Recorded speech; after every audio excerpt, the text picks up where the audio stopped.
You're ready to go. Let me sit up a little bit here. Hello, everybody. Welcome. Hello, hello. Happy Hump Day. Happy Hump Day. We are celebrating Hump Day today with part 2 of Tarot class with Plain Toast No Jam, everybody. Welcome, Plain Greetings, Toast. y'all. Yeah. Oh, lady, thanks for that Greetings. resub. Sweet. We Yeah, got a resub lady. for Woohoo. And hello, lady. Awesome.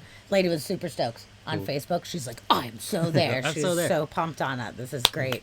We I got- love that we're doing this. This is so fun. Yeah. Has everybody got their notebooks ready? I broke mine back out.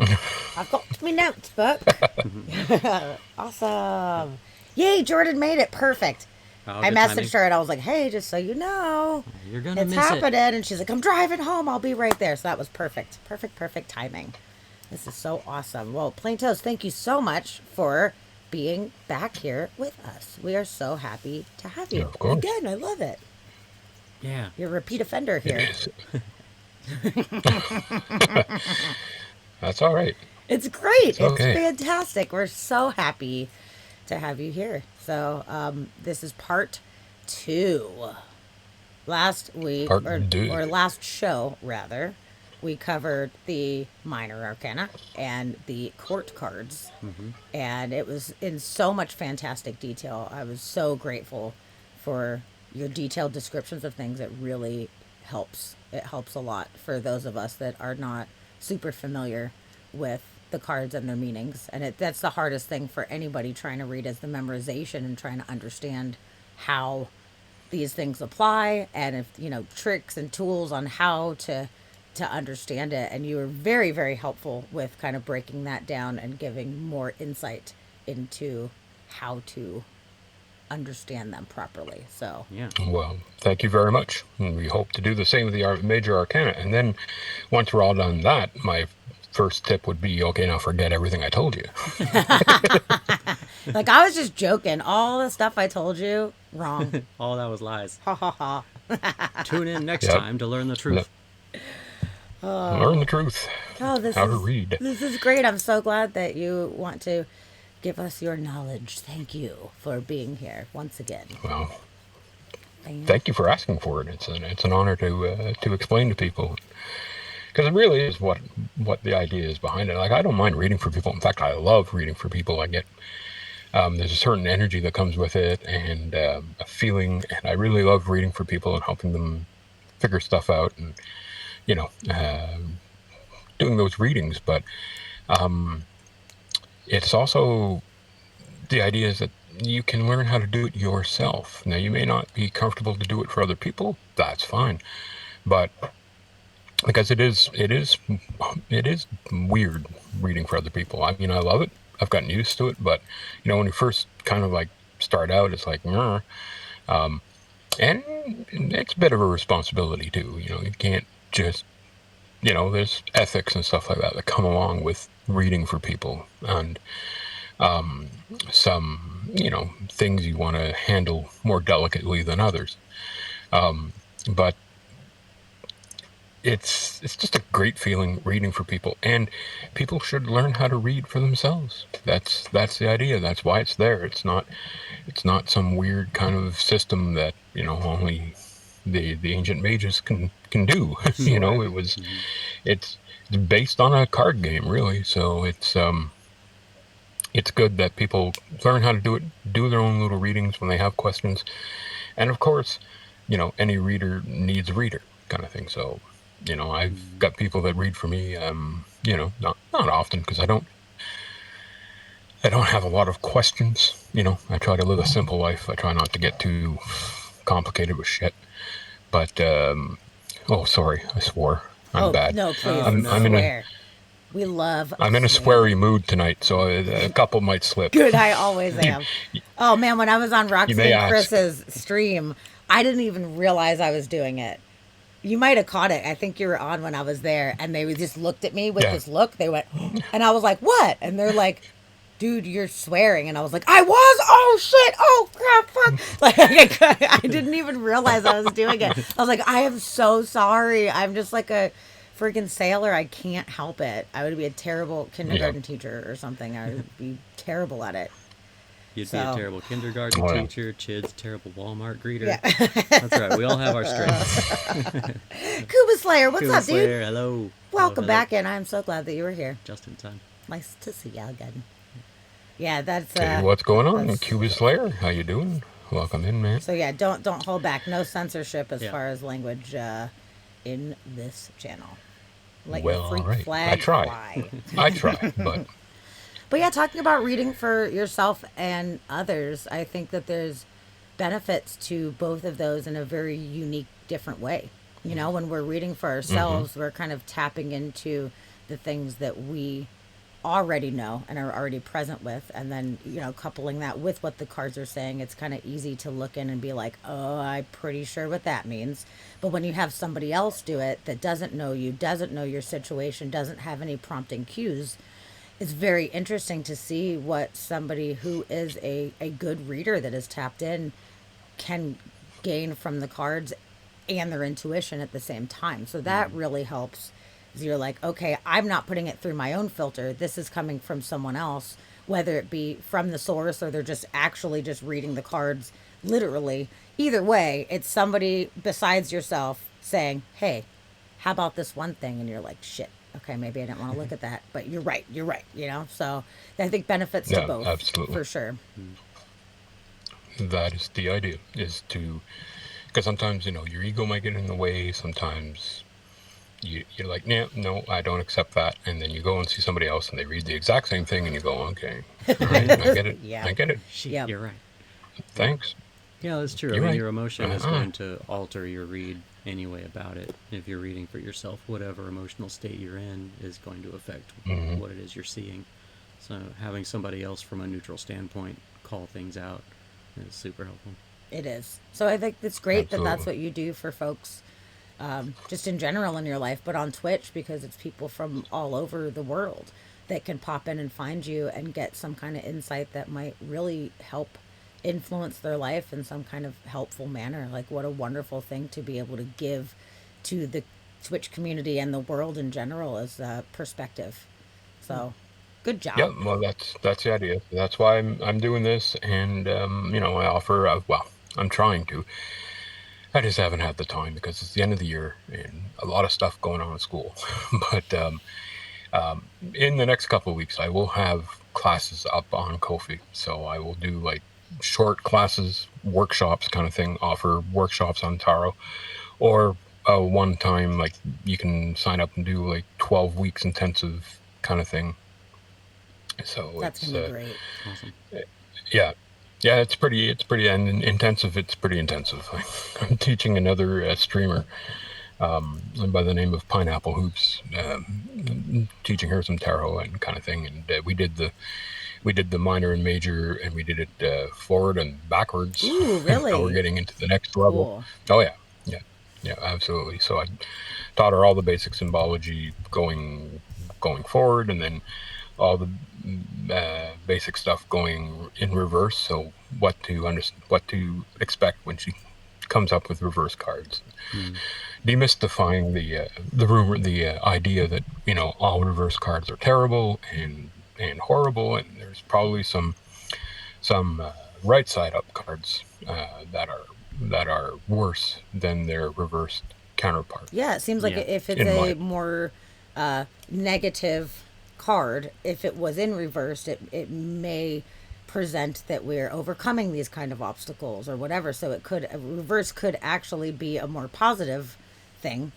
But then if you have a positive card that is reversed, it seems like that would symbolize a blockage or some kind of resistance to following through on what the card is presenting or something. So yeah, I guess that understanding what the cards mean right side up and then being able to kind of attribute that to what it would mean if they are in reverse.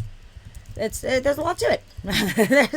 Definitely a lot to it, for sure. A whole lot. Yep.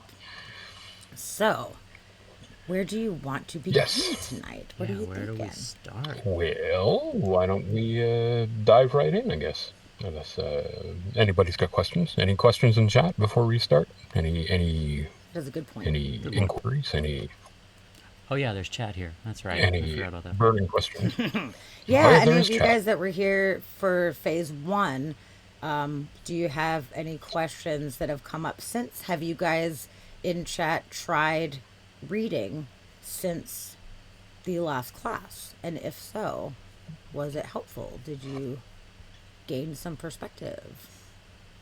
Did you memorize any of these things? What's chat got to say? Yeah.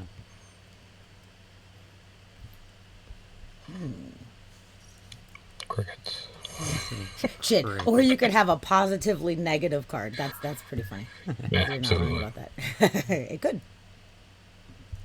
It in fact could be. But it's all circumstantial. And based on the layout and the other cards that are around it too, the story that it tells is is Absolutely. different. Just Absolutely. pulling one And card's a little what you're tough. getting from spirit, oftentimes it's what you're getting from spirit to, what the guides really have as a message kind of thing. Don't forget the cards are always just the conduit, right? You get to a point where it's like sometimes it's like, yeah, like the cards are just the connection. It's just improving that connection kind of thing. So, Sure. there's a lot that factors into it. The more you read and the more you get into it, and the deeper you get into it, everything changes kind of thing. So there's a lot of elements that will lend themselves to a reading. So last couple of streams and this one, we're really just looking at the basic symbology of stuff. We're not getting into the real mechanics of things kind of thing. We're just looking at the basic symbology of the cards, the traditional meaning of the cards, and some, a couple of tips, a couple of things to memorize them better. But we're not getting into the whole thing like intuition building and getting into looking at how like cards play with each other when you're doing a full reading and stuff like that. So that's stuff that comes Yeah, with there's a practice. lot for sure. But at least Yeah. understanding the cards more and understanding what it is that they represent is a really good foundation to have to build on. Mm-hmm. Once you understand that a little bit more, then all those other things kind of fall into place and organically arise where you're like, oh, well, what does it mean if these things are together? And then you kind of go from there. But if you don't know what the tools are that you're using, then it makes it that much more chaotic. I feel like for somebody that's like, I have all these cards and I don't know what they mean. So you're relying on the book constantly to Yeah. get that. And then, over time, you're like, oh, yeah, this means this. I get it. I've pulled this card enough times. But as you know, sometimes there's cards that very seldomly come up in readings, which is so interesting. I have the Brian Froud Fairy Oracle deck I was telling you about. That's my favorite deck.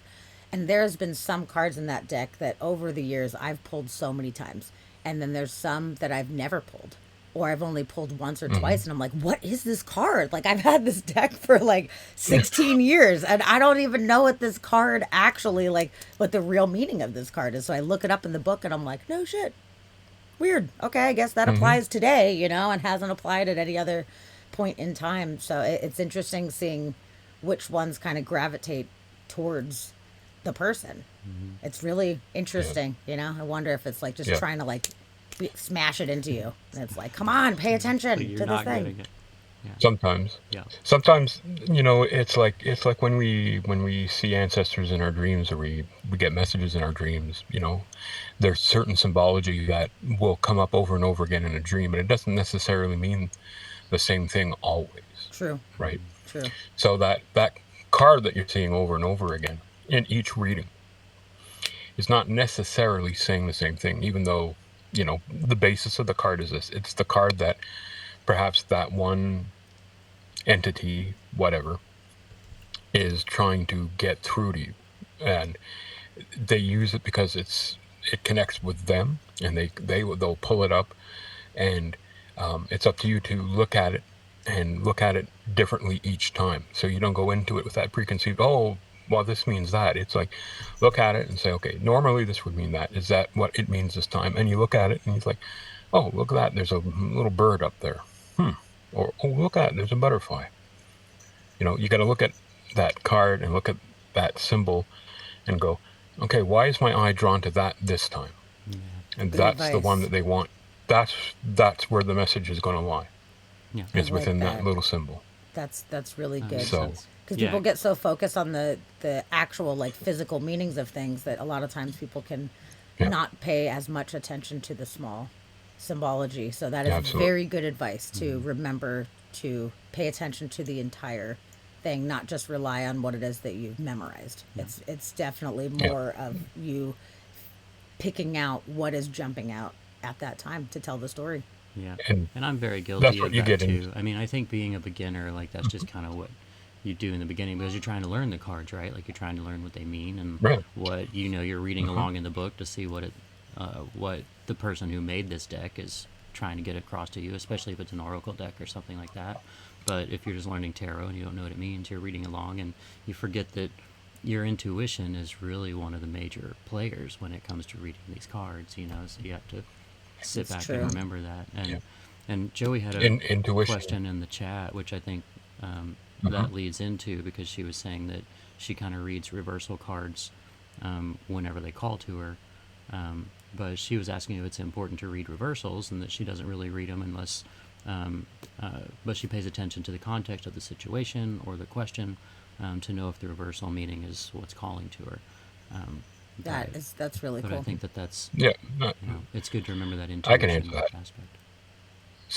So here's the thing, right? And this brings me up to another point. Excuse my tangents, right? But yesterday in my Discord, one of my viewers, who's often in my chat, asked a question, and she was telling the story of she had gone out to buy a card, and she was getting a reading from somebody else, and they were all upset that she had gone out and bought cards, or because it resembles greed, and that if you buy your own cards, they're supposed to be gifted, and yada yada yada, Whatever. and that all her readings are going to be cursed and blah blah Oh blah, my God, that's whatever. ridiculous. Jeez. Yeah, well, exactly. So, the first rule about tarot reading is that there are no rules, right? Yeah. So, Joey Moon, if that's how you feel works best for you, then you do that. Personally, I read reversals and uprights no matter what the situation, right? So if it comes up reversed, that's what the spirit that I'm connected with wants the message to come through, and there's symbology in there that they want heard, that's what they're trying to get through, right? So you have like the card meaning, then you have your intuition, what's your gut telling you, and then what spirit is trying to tell you, and then you go back to your gut to make it that interpretation kind of thing. So it's almost like a TCP/IP handshake, if you will. Like you send the signal, you get the signal back to make and then you return the signal once the handshake is made, right? Sorry, I'm a geek. So No, that makes sense. so it's well, yeah, there are traditions, mind you, that do adhere to the gifting of the decks, right? Romas, I believe, do the gifting, and there's within certain covens and stuff like that, certain traditions really adhere to that, and that's part of their thing, and it's not really gatekeeping if they're protecting their tradition kind of thing, because it is closed, and it's like, But it to is what push it that is on kind of thing. It's everybody like, else and you making gotta it respect seem that. like if you purchased your own, that it's Uh, automatically but it's kind of negative, silly. Like, I think Yeah. going to a shop that you get good vibes in, if you see something that calls out to you and something that really speaks to you, then that's the intuition to follow. Like when I was in Vegas, actually, we went to this Hmm. really cool oddities shop called Cemetery Pulp. It's amazing. And they didn't have very many cards. They just had maybe like four different decks on this little shelf. And there was one Oracle deck that really popped out to me. And I bought it, and it's absolutely beautiful. It was kind of cool because there was only one image on the front and a small image on the back. So it was like just such a mystery knowing what these cards were going to reveal. And they're absolutely beautiful. and I've just read with him a couple times since I've got him. It's only been a couple weeks, and I'm really enjoying them. So I find no shame in the fact that I went into this cool shop and bought this beautiful thing that stuck out to me, and I think it's wonderful. But if certain traditions, if that's what their group does, then that's cool for you. Just don't push it on everybody else. Don't shame Yeah. people for Yeah, doing things exactly. differently. I kind of think of it like Christmas. Like, everybody gives you gifts during Christmas, and sometimes those gifts suck. Like, you're going to return it. Like, you want to make sure Hmm. you have the receipt. It doesn't fit, it's not quite you. But then sometimes people give you a gift card, and you get to go buy yourself a gift. And that's kind of the way I look at these, like, decks. Like, if somebody gives you one and it's awesome, cool, but that doesn't mean that it's going to fit you. Like, sometimes Absolutely. you need to go find your own deck and make sure that it's really what you're wanting. And it's different for everybody. Sometimes you get a gift, awesome, and sometimes not good. Yeah. Yeah, I don't think there's no right and wrong. Yeah. It just depends on if you personally don't want to use decks that were not gifted. Cool, it's totally fine. But don't like make Yeah. other people like feel shitty and put bad No. vibes at them. Like, man, that's crazy. That's crazy talk. No. No. But don't be It's kind of surprised when silly. you don't like the art on that deck as well as you like somebody else's deck. Yeah. For sure. But anyway, I just wanted to bring that up and put that out there so Yeah. that Yeah. it's kind of silly, and don't worry about buying secondhand decks and stuff like that. It's like they're perfectly fine too. And anyway, if you feel funky energy from them, you can cleanse them. You can do all sorts of things. So Yeah. don't worry about buying secondhand decks. There's plenty of them at Goodwill. Sometimes you can find some. So, Yeah. and don't throw out the decks that are like missing a few cards, because if you push your tarot to the next level and you incorporate it into your spellcraft and stuff like that, it's always useful to have a deck of cards that you don't mind damaging the cards to, kind of thing, Yeah, that you might absolutely. include in a spell or something. So, Kirby, I am so glad that oh, you we're are still, here. This is my very dear friend, Krista, who I have known for many, many, many moons, and she is also a reader. So that is really wonderful that you joined us tonight, Krista. That's awesome. Yay. Love it. I'm like, oh, hi, I see. yeah, Cool. And actually, that was a, Joey, you had a really good point about that a lot of people don't have anyone around them that would even gift it to them. Like there's a lot of solo practitioners that don't have a community of people around them. Some of the people living in the Midwest or the South or whatever, and these like little towns and stuff, but they feel the draw to this stuff, and there's not very many people around that have similar energy. So I think that's a very good mhm. point, that nothing should hold us back from following what it is that we feel we need to do with ourselves. So that's a good point. and, and to get back to Joey's original question about reading reversals, um, like I said, if you don't want to, or you want to read them now and then when you feel called to, that's perfectly fine. That's the way to go. I know people who don't read reversals at all, so they keep their deck straight up, and they're very careful not to shuffle it in a way that's going to turn the cards upside down, and they deal in a specific manner so that the cards come up right side up all the time. They avoid reversals completely, which is fine. That's the way they want to do it. I find that personally, I would be missing a lot of the message. So I read I mix my cards up. I do a big wash. I spread them out on the table, mix them up and around, and then I shuffle them and I split them 6 ways, and I shuffle them again, and and and and cards end up mixed up. They come out. If that card comes up reversed, it's like I was saying, it's that message that's needed to be read at that time. So Yeah, and I feel like whatever it that's is just that the way I work. we feel in that moment is what we need to do is the right thing. Like even as far as choosing cards. Like when I choose cards, a lot of times I fan them out and I close my eyes and I run my fingers across it and I wait until I feel the buzz, Hmm. Like that's how I generally draw. But there are some times where I'm like, okay, I'm gonna shuffle and then I'm gonna split the deck 5 times and then the top card is gonna be the card. But as long as I tell myself beforehand how it is that I'm going to go about it, it's just as valid as anything else. Like we can choose in that moment. If I feel like throwing the cards up in the air and whichever one's closer to my left foot is the one, then that's the one. I think as long as we set the intention and how we are choosing, then it's just as good as anything else, really. So if you're like, okay, well, I'm going to, only read reverse if I feel that that is appropriate, then that's what you're aligning. And then when the reading comes, then it's like you already know, the cards know, whatever you're tapping into, everything's on the same page. And whatever it is, we get to choose our own fate. It's like a choose your own adventure story. Doing any of this stuff, there's not a right and wrong. And anybody that tells you that there's a right and wrong probably needs to check their priorities a little bit. They're missing the point. Yeah. Don't tell me what to do. Yep. Yep. Yes. So yeah, that's really the basis. Is like whatever you feel comfortable with is what you should be doing, kind of thing. If that's what works for you. Is that's what gets you your message. If that's what triggers your intuition or triggers your communication, then by all means do it. That's what's super important. Agreed. Kind of thing. Absolutely agreed. Yeah. Cool. All right.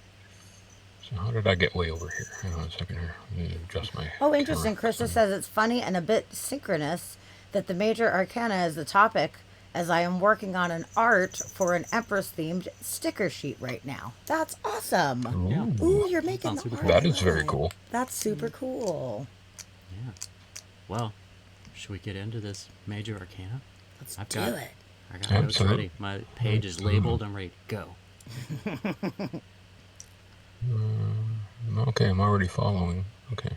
I just wanted to see if I was following Curvy Goddess so I can check out her sticker sheets, but I'm already following her. Yeah, right. So. Oh, she's the best. I love her. All right. That's cool. You're Let me just poke around the technology here for a second. Let me flip my camera over. And boom. There we go. Hey, everybody. How you doing? Hey. All right. And let me flip this over. Oh, look at that. Booyah. Ooh, Profesh. Something, huh? I Let me love tell it. you. that is something. All right. And look at that. I already have another cup of coffee over here. So we're all set to go. Oh, I forgot to grab my coffee. So- It was upstairs. Damn it. No. This is my thing. I just want to get a little. Yeah, I'm all right. Actually, I'm going to grab my Okay. coffee. Go ahead and start. I'll be right back. Oh, yeah. Coffee time. Lady already grabbed her drink. Lady's got snacks and Coffee beverages. time. She pottied. Nice. Took the dogs out. Nice. Lady's ready to go. If anybody else needs beverages, now's the time. Indeed. Oh man, that one's good. That one is perfect. A little bit richer a blend Nice. for deeper at night. I've had my. I want to light up. I think I've had my coffee limit today. I've had quite a few cups today, so I'm gonna skip the coffee. What is this I've moved on to Dr. Pepper. coffee limit you speak of? What is this coffee limit? I figure I gotta get to bed at some point. So I've never heard of such a thing. I've got my nifty Cloud Appreciation Society mug, which I am a proud member. It's the dorkiest thing ever, and I love it. yeah. All right. Let me just light this Oh, up we here. talk curvy into it. Awesome. Coffee party. Nice. Nice. It was that sip you took. It just sounded so good. Oh, well, yeah. Well, I mean, it's delicious, right? That's a part of my ASMR, by the way. It's like sipping coffee and like just enjoying it. Yeah. Oh, yeah. Jesus. That's good. All right. This is Pineapple Hoops, by the way. Hello, Pineapple Hoops. There we Cute. go. Oh, cool. Right. Oh, that's awesome. Nice. Represent. All right. Major Arcana. Is everybody here? Everybody's here? Yes? Yep. We're here. Yes, I'm here. I know that All much. right. So there are 22 Major Arcana cards, so we should be able to get through them in one evening. Well, yeah, we made it through all the minor in one evening, so. No problem. Right. So again, while the minor arcana kind of dealt with the day-to-day minutia, if you will, the Johnny Lunchpail and Sally Meatball problems of the world, and the cards were the people in our life, in our world. the Major Arcana kind of deals with the greater mysteries of life. Okay. Again, we can look at it as a journey, as we did with the Minor, the Fool's journey from the Ace to the Knight. But here is the actual Fool's journey, because the first card, which has a value of 0, is the Fool himself. The Fool. Okay. So, Major Arcana. Bigger things, big ideas, concepts. The numbers are important here. The symbols are important. So whenever we see a card, there's going to be something in that card that's going to draw our attention here, kind of thing, right? So it's kind of like when we start reading with the Major, it's kind of like the journey within ourselves, okay? And especially when something comes up reverse, and I always get into the reverse more with the Major Arcana because it's just weird. But it really reflects our own processes, okay? But we'll keep things upright. I don't want to confuse the crowd and make everything all muddy and complicated here, right? So, thank you. It's a lovely reading area. Yeah, so this is this is kind of like my table, the Starfield, and a little bit of a witching board, and I've got a little. Well, we won't talk about what's going on in that box this evening. Mystery box. I like it. Nobody wants to know. And I got some lovely new candles here. No, you don't. We didn't want to know So- until you said that. well, I'm just pointing it out. Like, whoops, that's kind of neat. I forgot that was there. Okay. So, we start with our friend the Fool. The Fool, right? What's going on when we look at this card, right? And the Arcana is really a good way to start practicing using your intuition, okay? The minors, yeah, you kind of, it's easier for you to stick to the trad meeting to start off, right? To fine tune, kind of thing, just kind of give you guide rails as you're going along. But these cards are really, everything's in the card when you look at the card. So what's going on here? Why is this guy a fool? Well, he's very close to the edge, right? He's walking along. He's not looking where he's going. His little dog is barking at him, saying, "Hey, buddy, don't step off the edge," right? So, but so it's a card of caution and a card of go ahead and do it, right? It's a fresh start. Right, you've got to take that leap of faith, and that gets into that whole thing of just going for something, starting, right? So you're going to start, and this comes up. You're at the start of something new. You're looking at new beginnings. You're looking at taking off on your grand adventure, but it's also a reminder to proceed with caution, right? Don't just go off blindly. Kind of plan things if you can, right? Take that leap of faith, but make sure you're ready to take that leap of faith. Okay? Don't just well, that's it. I'm going to move into a van. I'm going to live by the river for the rest of my days because everybody's doing that now. Everybody's doing that minivan house, little house minivan thing. Actually, in which I love, by the way. 2004, I did just that. I lived in a van for Really? for over a year. Traveled the whole country. It was amazing. Loved it. It's beautiful. I love it. was But great. but right now with logistics. the price of gas, True. everybody's parking their vans. So, but nobody saw that coming really. So but it's something you want to think about, right? So you don't. You kind of have foresight how you're going to do it. You got to plan things out. Be careful not to walk too close to the edge until you're ready to leap, right? Because you could fall. If you leap and you're jumping, that's one thing. If you kind of fall off the ledge, it's a little bit dangerous. So There's a lot of symbolism that we can pick up off this card. Do we pay attention to that dog that's barking? Is our bag well packed? What's our disposition kind of thing here? So that story is right there. So we're starting off. Fresh start, away we go, right? The element is air because air is kind of like up and bouncy, and away we go. And we can get into like things like chakras and stuff like that. And this would represent the crown kind of thing. Okay.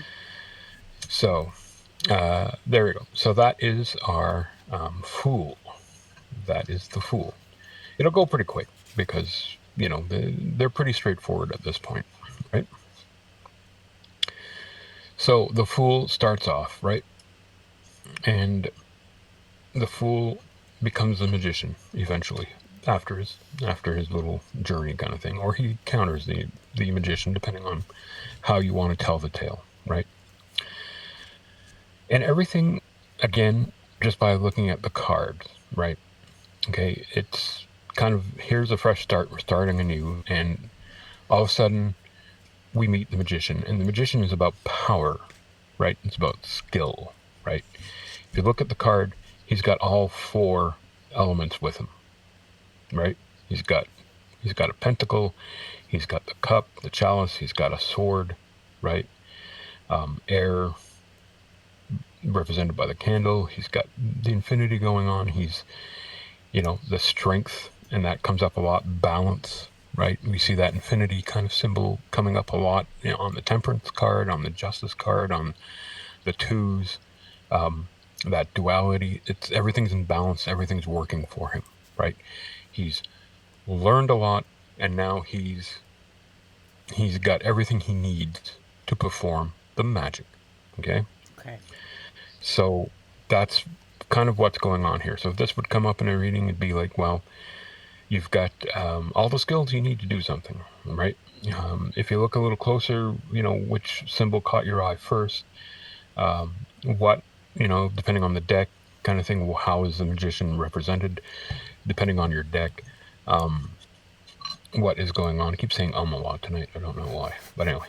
So we're taking a look at, what's going on here. You can see that he's pointing down and his hand is up, so he's doing as above, so below, so he's perfectly in balance. What is he pointing at, or is it just his gesture? What are the flowers down here kind of thing? Poppies and lilies, and that might be belladonna in the corner. So up here is grapes. What else? What else can you pull off that card when it comes up? So this is that thing that you need to do sometimes, where you really take a look at your card up close and take a look at all the artwork, so that you can pick out the symbols kind of thing. And that's when you're introducing yourself to a deck, that's when you want to look up in the little guide that comes with your deck to see what the artist is trying to say, right? Why did they draw it this way? Oh, that's what the artist was thinking about. But before you look up what the artist is thinking about, see what it connects with you, kind of thing, okay? So that's important.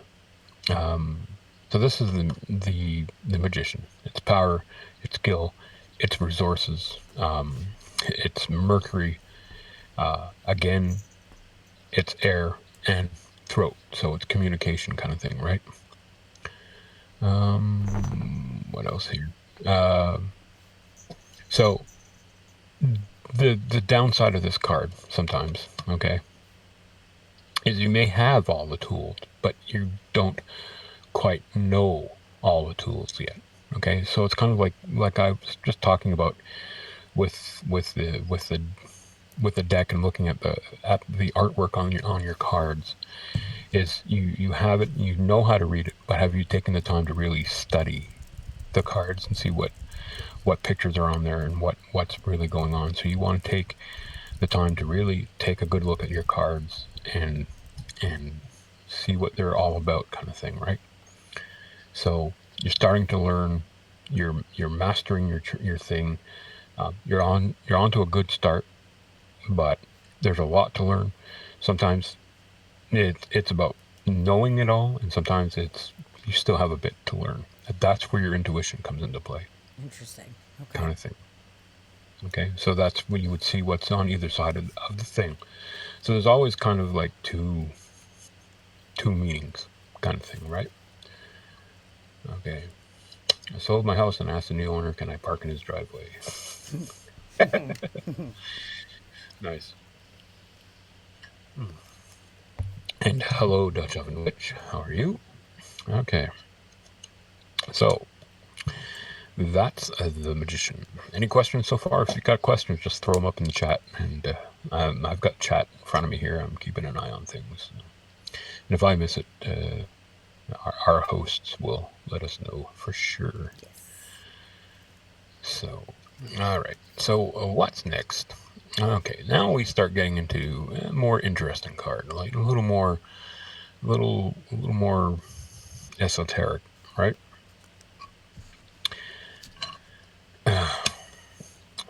We look at the High Priestess, right, which is a level up from the Magician, right? This is the leader of the coven, kind of thing, right? This is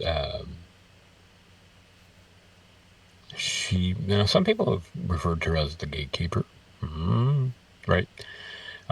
She kind of is, but not in the negative kind of way. Okay. This card again, it's a 2, right? So 2 cards are always about duality, always about balance, and she stands between. So she's in that liminal space. Okay. She's between the black, she's between the white, she's between the B and the J. She is your intuition. Okay. She's that higher wisdom that we seek, kind of thing. Okay. She's represented by the moon. She's connected to the moon, so that's why there's so much moon symbology here. Okay.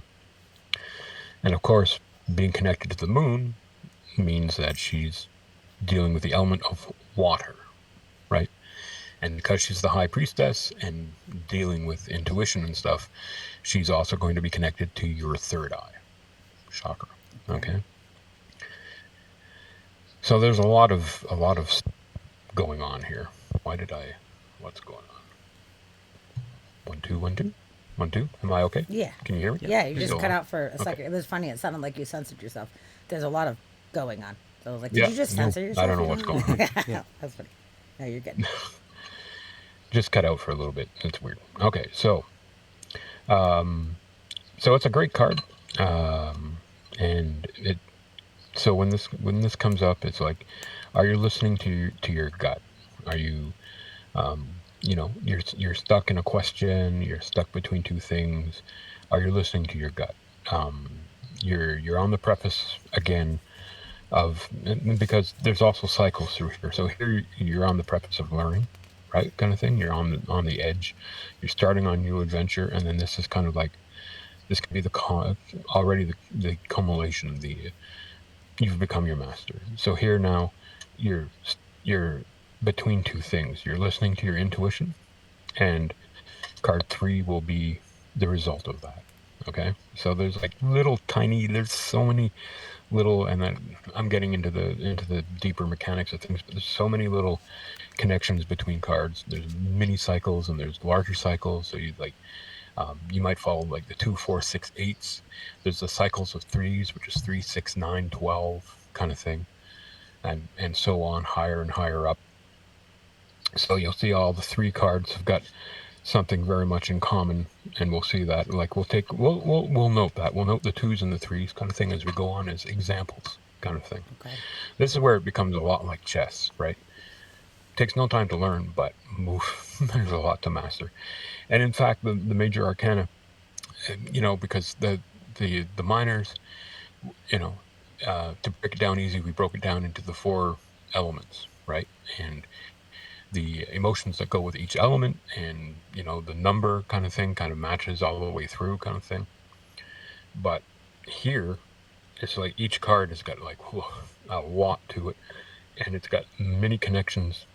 So the story is simple on the card, but the background is far more complex, and it's because it deals with us, right? Again, it's kind of like the bigger picture. It's like our subconscious kind of thing. It's working with that kind of thing, and you present, your personality is one thing, but inside it's like a duck, right? A duck is floating nice, but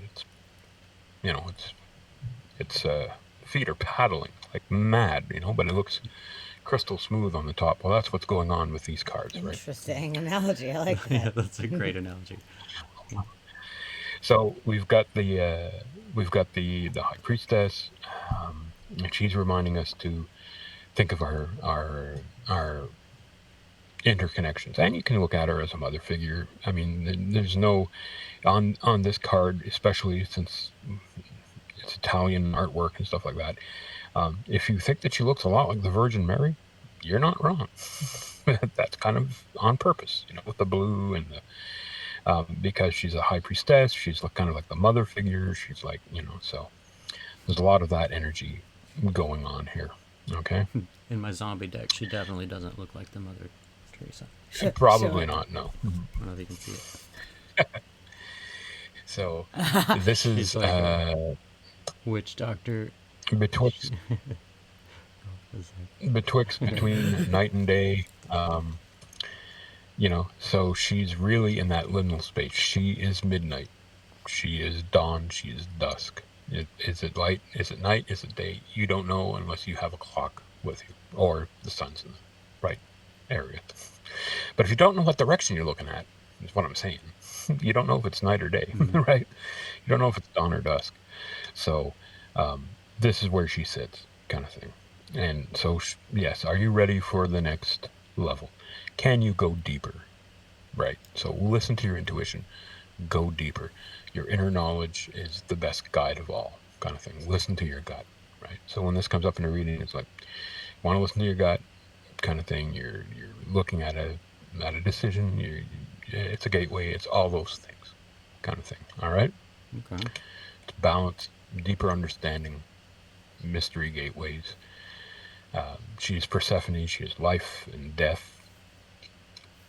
It gets deep. I like that card. Deep. That's cool. Promised myself I wouldn't get so dang deep, and here I am throwing out all the stuff at. You're in the right place to get deep. Let's do it. I hope y'all got big catcher's mitts, because I'm throwing a lot of crap at you. We definitely do. All right. So we got 2. So 3. So 3. I love this card. Okay, the Empress card is an amazing card. So, Curvy Goddess. If you're drawing that Empress sticker pack, here we go. Okay, so on this beautiful card, you wouldn't be amiss to say that she looks fairly pregnant, right? Because it kind of is. So she represents Mary, and Mary was, the Virgin technically. Here we have the mother. This is the mother figure. This is kind of like on the preface of being a mother, and this is definitely the mother here, right? She's pregnant. She represents fertility, abundance, creativity. She's connected to Venus. The element is Earth, obviously, because Earth is all about, the sexy times, right? It's about carnal stuff, right? Sexy times. And interesting enough, the 2 chakras that she would be connected to are the heart and sacral. So heart, love, motherly love, and of course sacral, because of the sexy stuff. So connecting to the earth. This card can mean so much when it comes up in a reading, right? And depending on your question, your querent, kind of thing. If you have a young lady and she's like, I'm wondering if I'm, this is the year I might get pregnant, and this card comes up, chances are, yes, quite possibly, now's the time. It could be coming up, but you can look at it in a much broader term. So we're talking about creativity in art, right? So if you're a content creator, if you create music, if you're an artist or something like that, and the Empress is coming up, then now's the time there's this huge surge of creativity, right? So follow it, right?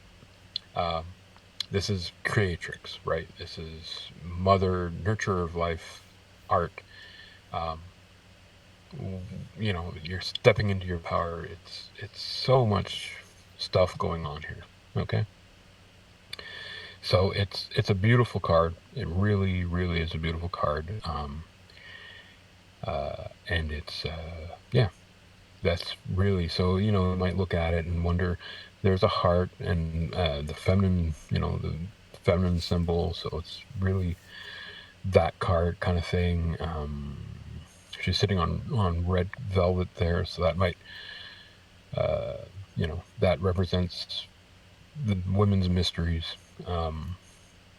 The And by women's mysteries, I'm talking about menses, etc., etc. And well, yeah, but that's what it is. It's stuff that Anyway, I did. It's a very, how can I say? It's very old school way of thinking. I don't know.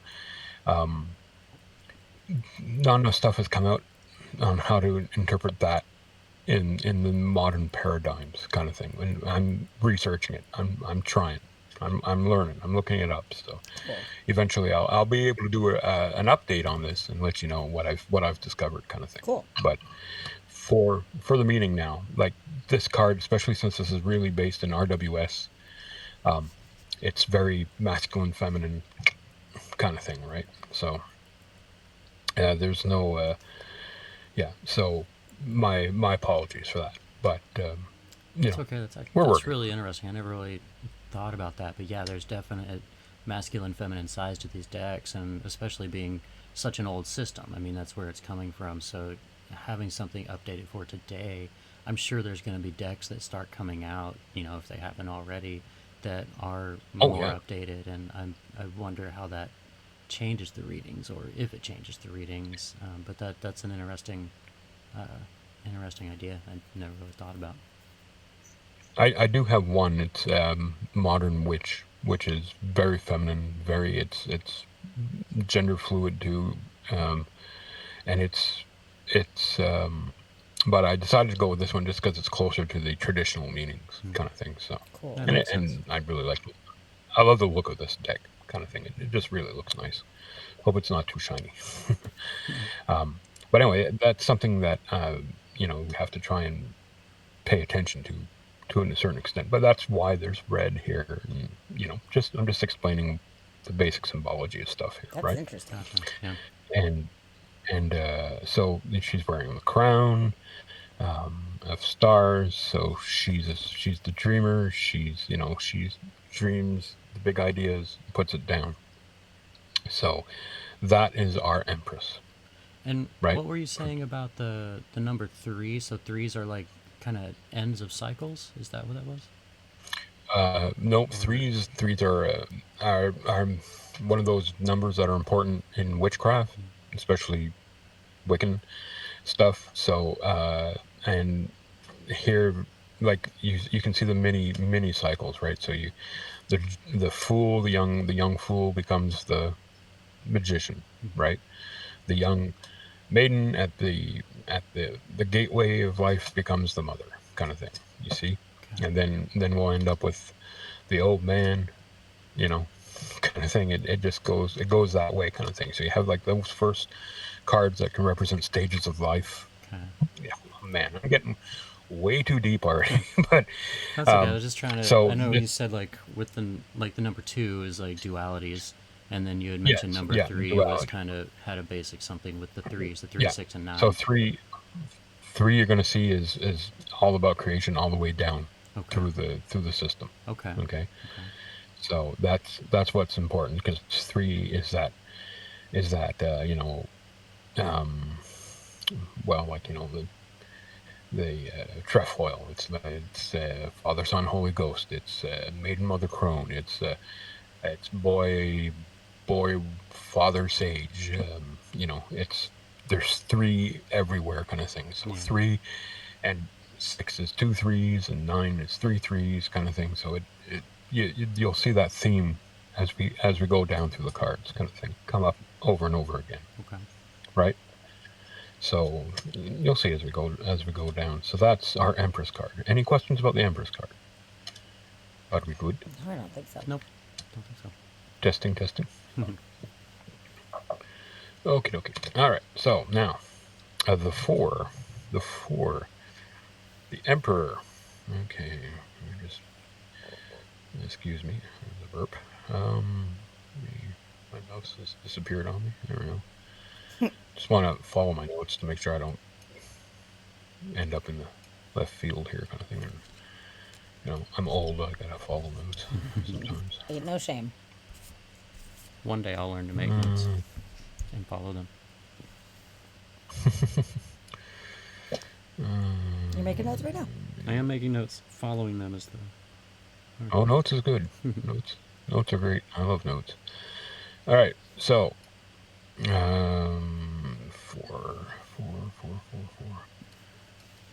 Get C4 here for a second. Let me just blow something up. You're blowing things up. Oh no. If you see something, say something. Just my notes.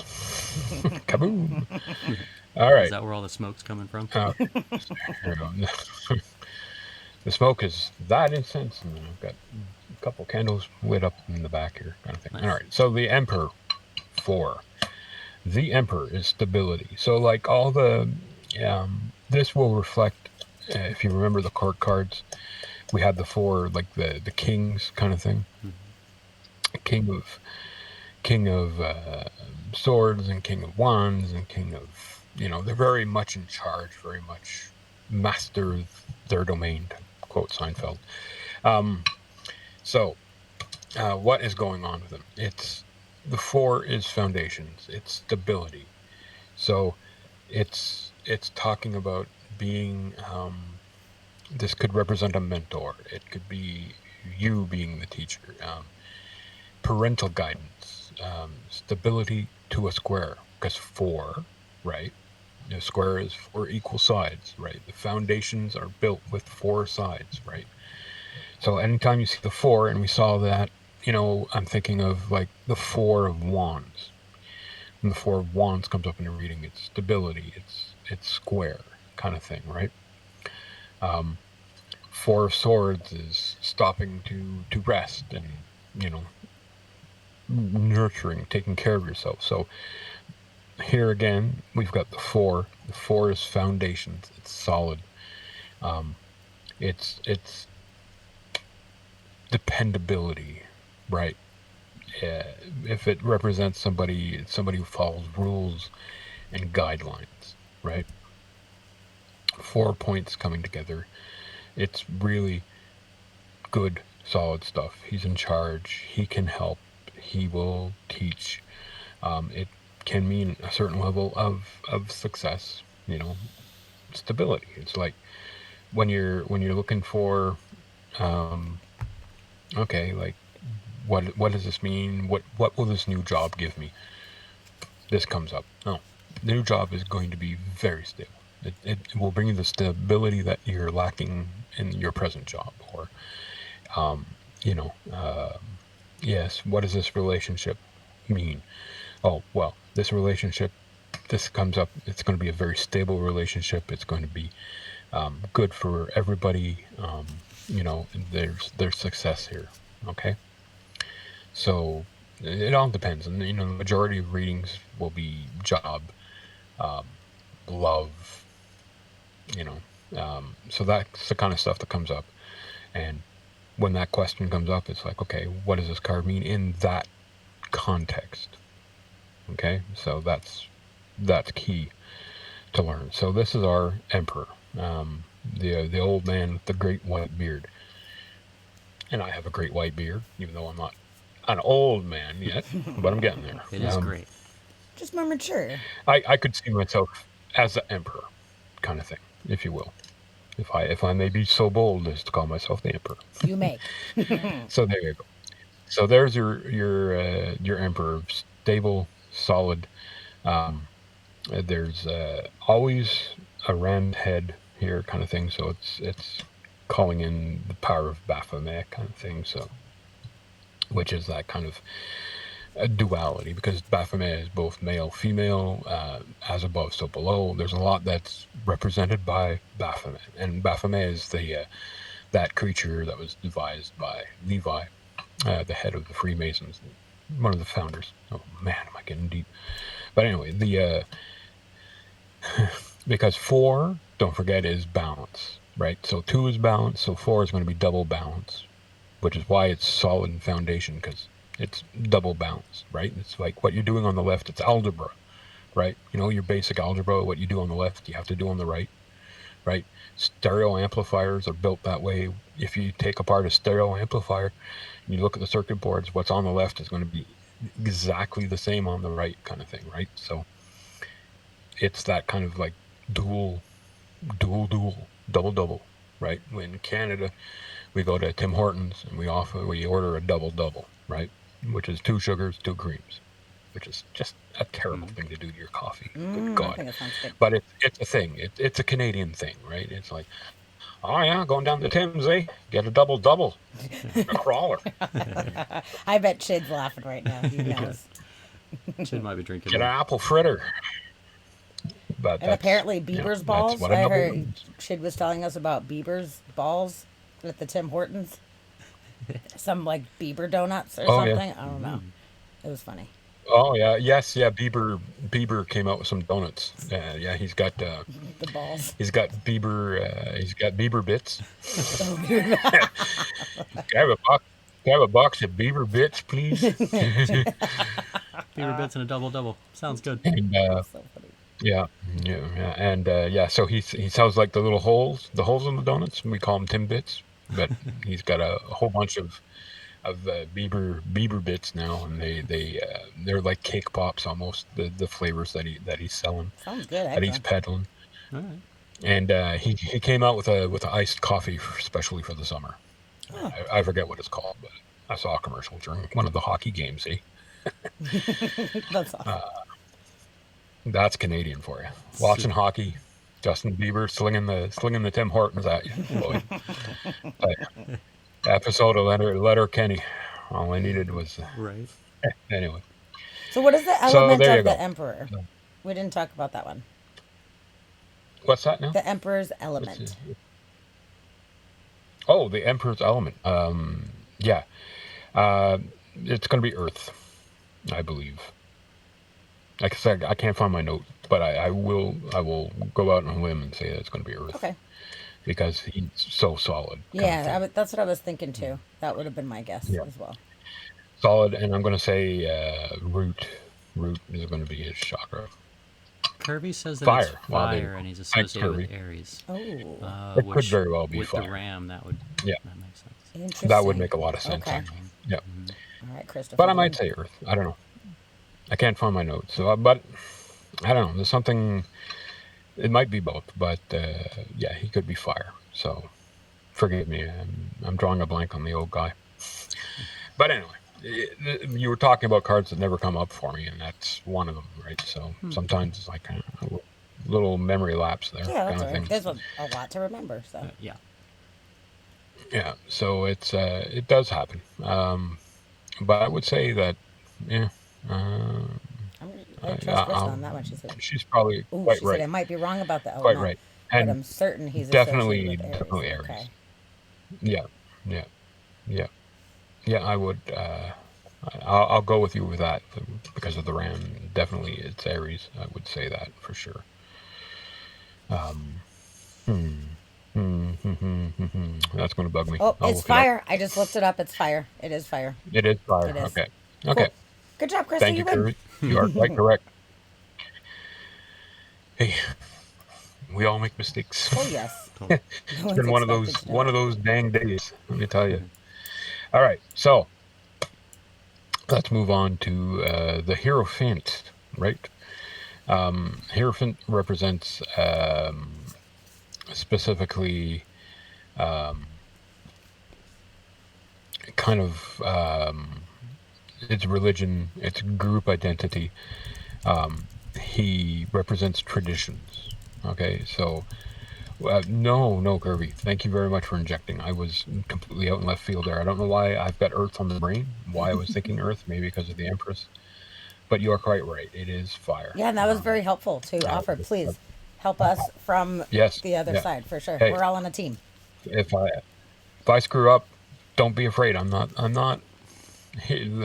Good time for me to interject that I'm not a guru, and nor do I like to present myself as one. I know a lot. I studied a lot, but even then, you can see I forget shit. I get things wrong. So, um, yeah, if I say something that's not quite right, call me Lies. out on it, and that's perfectly fine.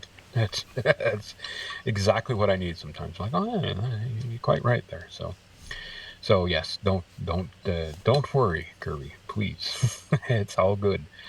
Um, so the Hero's Hand.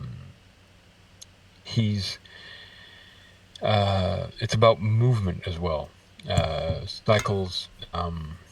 You know, moving from kind of like yard to the church kind of thing.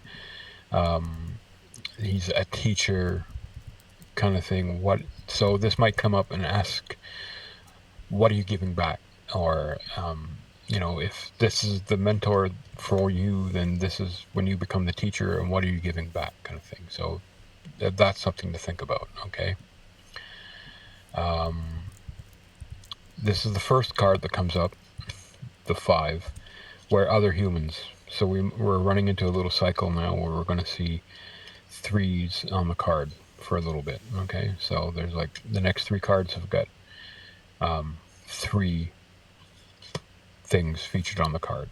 So that's kind of important to watch for here. So you have the Hierophant, and again, these acolytes, the 2 dudes underneath here represent stuff, right? So you have kind of like it's kind of like got a popey feel to it, bishopy kind of feel, with some servants underneath. What what are they bringing in? So they're bringing in the keys. So what do they represent? Well, that's something you can look up. Um, uh, you know, it definitely kind of like it's talking about hierarchy. Up above and the people below him, keeping other people down, kind of thing. So there's some negative aspects there, but for the most part, it's got that kind of like, okay, what are you teaching? What are you giving back? This is the guy that's got the tradition that dictates to his people how to do things. Okay, so that can mean a lot in specific readings, kind of thing. Like, where's my issue coming from? Oh well, is there there might be a boss that's causing something, or you might be stuck in old traditions, kind of thing that you're trying to break free of. Old patterns of thinking, kind of thing. So it's all about taking time to examine stuff and moving out of that. So what needs to be changed? What traditions are you willing to give up? What traditions are good and can stick around? What needs to evolve? Okay, basically, so when you think of your big picture kind of thing, what needs to be evolved? Well, I'm stuck in this. I don't feel that my craft is advancing. I'm kind of stuck. I'm always doing the same things. What's going on? But this card comes up. This would be a time to take a good look at what you're doing.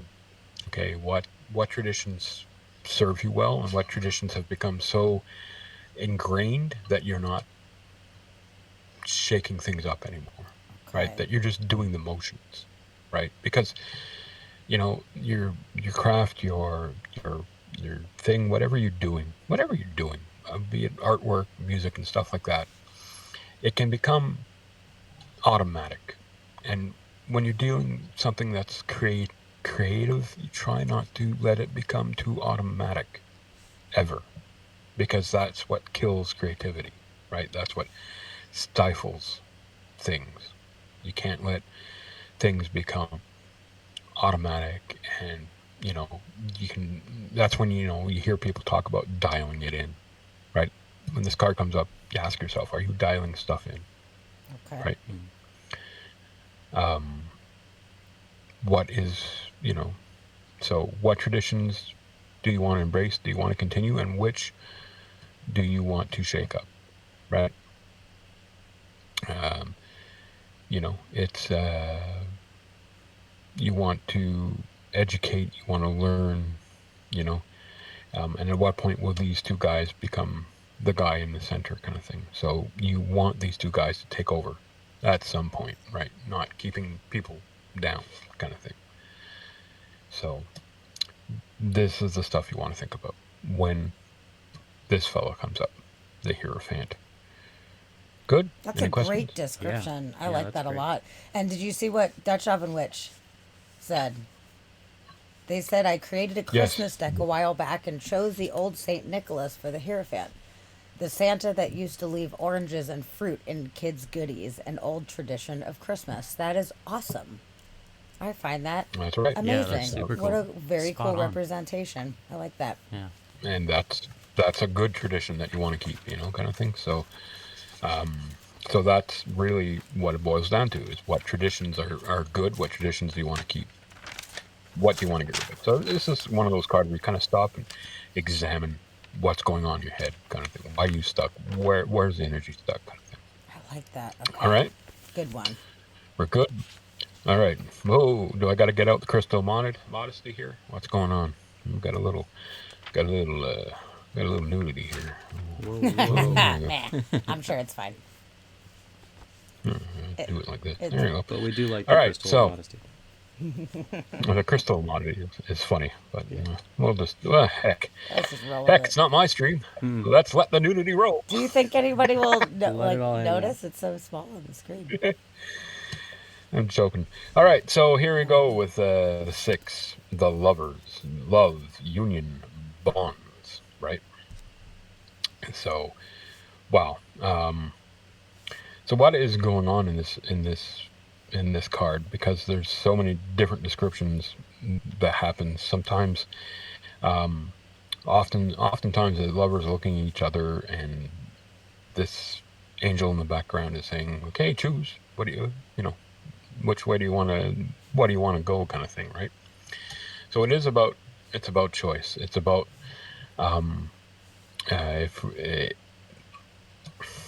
it's you're doubling things again, right? So this is a 6, so this is coming down after that 3. So we had the creativity here, the creatrix, and here it's new roads. So we've examined our traditions, right? We took a good hard look at our traditions. What do we need to change? And now this is about applying those traditions. It's breaking off from the new traditions, creating that new union, and going forth, right? Finding that new thing. So, what would it talk about? Yes, it can talk about love. It can on a very simple basis. It can be, oh, we're talking about love now here, right? But really, like I was saying, it's about breaking those cycles, starting over again, right? It's about not losing yourself in your spirituality either, to the point of neglecting the physical aspects of your spirituality. So it's like not becoming like an armchair theologian, if you will, or an armchair witch, where you're just reading all the time and amassing knowledge and never applying anything, right? It's because you want to get that kind of you want to apply the knowledge sometimes, right? You want to get down and dirty and do something, So, what is going on here? So, breaking cycles, starting over again. there's rules, but rules can be broken here, and do what excites you. Go run down that thing, right? What joys are you experiencing here? So it's a card all about that kind of stuff. It's not just love, but the adventure of love, so to speak, and indulging in that, and making different choices and going down different paths, kind of thing. But again, I've had this card come up where it's like, well, it's a choice. It's you stick with what you have, or take the new path. Go, what is she promising you at the end of the thing, or he, or they? What is this angel or entity promising you at the end of the road, that you would give up everything? So it's kind of like the crossroads, right? Okay. So Robert Johnson shows up at the crossroads and makes pact with the devil, and he says, yeah, make me a famous blues guitarist and I'll give you my soul. And the devil says, sign here. Right? So that's kind of what's going on here, in a way, kind of thing, right? So it's like, well, hey, but if you want to come down this path, you got to leave that life behind, kind of thing. It can be that. Okay. Right? And essentially that's what, when we talk about selling your soul for rock and roll, it's kind of what we're talking about, right? Because you can't live a normal life and be rock and roll. Well, some people can, but for the most part, life on the road, being a musician, going through that process of writing and recording and promoting and touring and back, and it's a completely different lifestyle. So you've got to leave that comfy life behind, because you're going to be hungry for a while before you make it big, if you make it big, kind of thing, right? So that's kind of what's going on here. So there's creativity, stripping away. You've learned your lesson here. You've looked at your traditions. Now you're actually putting those things into effect. You're dropping everything. You're choosing what excites you. You're going down that new path, either with or without somebody. It's your choice as to what to bring down that path, kind of thing. If you can bring them down the path. It's a fantastic card. It's a really, really good card. So, and I love reading. It's, of course, it's like, what personal values are you bringing into a relationship, and what are you willing to morph? Do you change? Are there aspects of yourself that would maybe work better if you forgot about them, kind of thing, down the path? It's a fascinating card. It brings up a lot of questions. So the Arcana is really like, whoa, okay, wow, what is this talking to me about? And sometimes we read them really quick. It comes to us really fast. And then sometimes, when we look at all the various different aspects of each card, it's like, there's a lot to go through, kind of thing. So, but in general, it's love, union, but it's also breaking cycles, starting over again, spiritual without forgetting about the physical. Okay. Yes? Yeah. Good. That's a good description. Is that good for everybody? Okay, so if your 3 is about creating those ideas and coming up with all sorts of good stuff and giving birth to a new idea and bring something new into the world, this is, where do I go with it now? And what are the original ideas still good? How has that changed? Where does it lead me now? Kind of thing. Okay. All right? Is that good? Yeah. Okay. All right. When you do a reading and you pop up with one of the major arcana, do you keep in mind what the previous card, like the card before it, would be? Let's say, Absolutely.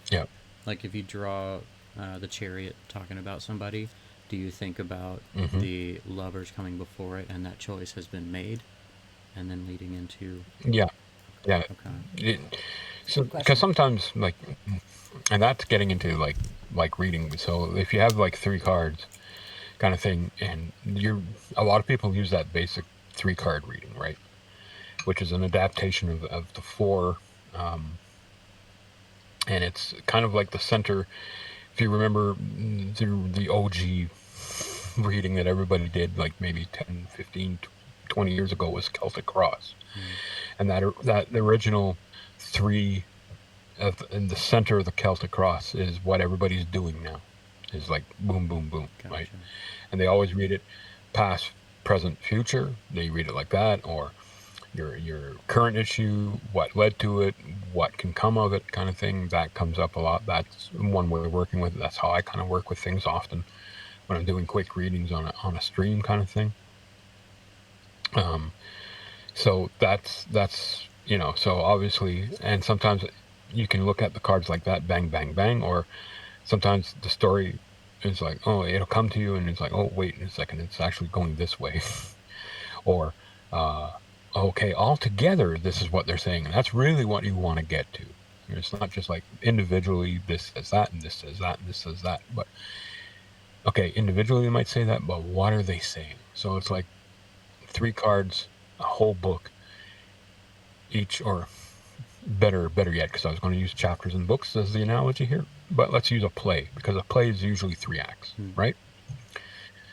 Well, a lot of plays are 3 acts, a lot are 2 acts, but anyway, if let's just go with a 3-act play kind of thing, right? So it's like each act is important and has its own symbology and meanings and stuff like that, but what's the whole play telling you? Right. Kind of thing, right? Sure. Hockey game, because I'm Canadian, I'm going to refer to hockey here. So hockey has got 3 periods, right? And you have a first period, and you have a second period, and a third period. And sometimes the hockey game is over in the first period, and sometimes it goes right to the last dang second of the third period, right? Each period tells a story, but the whole thing is what you need to look at. Okay. Okay, so when you're doing those 3 card readings, each card will tell a little story, but they should each be connected to each other and telling you the whole story of the reading. Makes Totally. sense. And that, Right. so you're talking about like So what- if you do like a 3-card spread and like you go down the line. I'm talking Yeah. about like, let's say one of those cards that you flip over is is the Chariot, is the next one we're getting to. So when you're looking at that specific card and you're reading that card, do you take into account that the Lovers is number 6, that's the one before it, so leading into the Chariot is the Lover's journey? I see what you're saying. Like, do you think backward through the deck Sometimes. like that, and that somebody is like at that point in their journey? Yeah. Yes. Sometimes, not always. Sometimes it's really just based here, but sometimes it's like, yeah. So you can look at it like that and remember that. Okay, so just before that, it would have been this. So you've progressed, and that's how you can go deeper into like a reading and say, okay, so you've had a little trouble here. So if this came up, kind of thing, and it's like, okay, and so the Chariot is assertion, it's momentum, things are going smooth, it's beautiful, kind of thing, and you go, so, and they're asking about this relationship, and it's like, okay, well, okay, so this is, yeah, things are going great, you're on top of the game, there's good emotion here, and how would the 5 have connected in that? Well, okay, so how would this card, so it's like you made the right decision, so kind of thing. So this is the relationship for you because you made the right decision. You this person, you dated.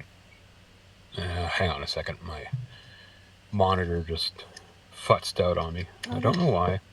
I don't get into the habit of I can't hear anything right now. Sorry, folks. I don't know why I don't get into the habit of changing my damn batteries before I go on stream. Honest to God. Because I do it for a gig, right? I don't go on the stage without changing the batteries in my in-ear monitors because, at some point I'd be playing and not hear myself, which is totally embarrassing. But why do I feel it's okay to do it here?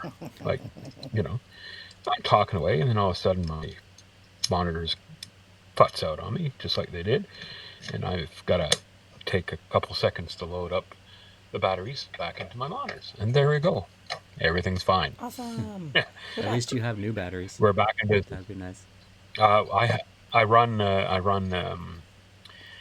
Here's the best investment y'all can make. Really. Oh my goodness. Okay, so I'm in no way paid by these people, but this is probably one of the best battery chargers, cheap battery chargers out there, right? Any hardware store, you can go out to the Duracell and get this pack. It comes with 2 AA and 2 AAA, and you can get extra AA's as you need them. And I've got 2 on the charge always, and 2 being used. Oh, that's awesome. That's a good job. So I'm never, the battery dies. It's just a question of popping these out. They're always ready to go. It's a smart charger, so it knows when it's charged. It stops, charging the battery, kind of thing. They're great batteries. This kind of receiver takes a lot of juice because it's big bandwidth, kind of thing. So it takes a lot of juice, but I can run 2 streams on it easy. Oh, that's awesome. Oh, wow. So they're really, really good batteries. What is this? This was like $40 Canadian. I bought it at Canadian Tire. So it's $35, 35 bucks, I think, Canadian. So it's like, I don't know, $5 American. Yeah, it's like, that's metric system. We don't know what that is. Well, cool. I'm glad you're back in action. Phew. They're great. They're just great. I love them. I have one upstairs for my Xbox too. Just burn through the batteries. I got 2 on the charger, 2 in the controller. I'm good. You know what I mean? So, and it's better for the environment. You're not chucking batteries over your Very shoulder true. like Friar Tuck. And you can bring those rechargeable batteries to a recycling center, right? And it's easier for them to recycle those kind of batteries than the regular kind of batteries. And you can recycle the regular kind of batteries, but anyway, off my soapbox, back to the tarot. Okay.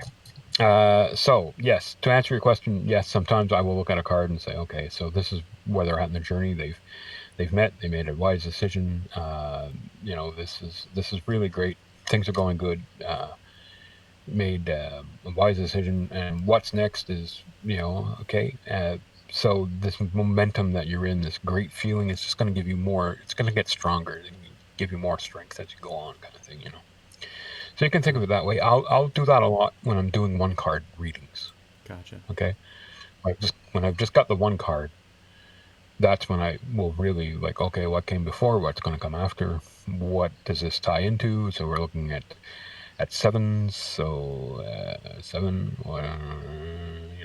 You can go down the line. What is it? What is this referring to?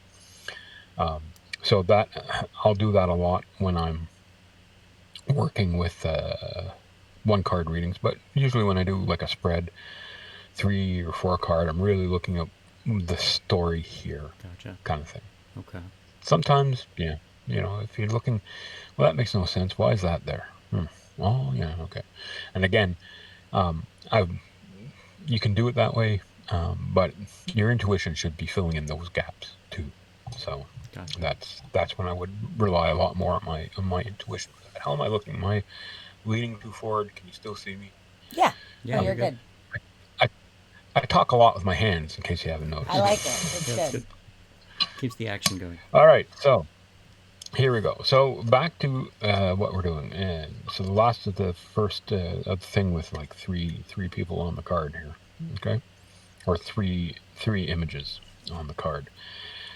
You'll see that there's a slight kind of.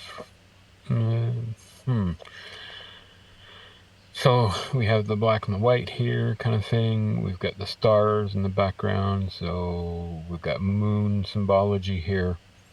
There's a lot of connections going on here kind of thing. All right. So things are going great here. The Chariot is victory. It's assertion. It's momentum. Again, it's connected to the moon. It's Cancer. And because of that, it's water and it's communication, right? It's throat chakra, right? But this is the card saying like, I'm on my way. I'm rocking and rolling, right? You want to kind of, you have all those great momentum and stuff like that. Now's your chance to point that stuff into a direction. Sometimes, when you have that big burst of energy, those great ideas, everything's rocking and rolling. You want to prevent yourself from squirrel brain, right? You want to not like here, a little bit here, and a little bit there, because you're going to spend your energy out really quickly, right? So when this comes up, sometimes you want to pick a direction, and again, that's why you've got that kind of duality going on here. So you're going to pick A or B. Which direction are you going to put your energy into? That is one meaning. Which road are you going to go down? Where did we last see roads? Well, right there. Right? We saw the roads here on the 6th. Right? We followed the path. So we chose that road. Now you're in your chariot, because things are going so good here. You were a pedestrian here. Now you're in you're in the Cadillac of chariots here. You're driving on down the road. So what direction do you want to go? Kind of thing. So which path do you go down now? Now that things are going great, which path? Where are you going to direct all that super energy, right? Kind of thing. Mm-hmm. You're bringing opposing forces together, right? Keep an eye on things. Sometimes, this might be potholes, kind of thing, but it's good. It's forward-facing. You're rocking. You're rolling. There's mysteries for you to discover. That's what the stars are talking about, kind of thing, right? It's the kind of thing where you want to, where am I going? Really, it's like, okay, so things are going great. Where are you going? Take a moment. Okay, stop, kind of thing. Don't get lost, right? You know when you're driving down the highway and things are going good. You got the tunes blasting. You got a nice, great, the Love's truck stop. You stopped at, had a really good cup of coffee, and you're going good.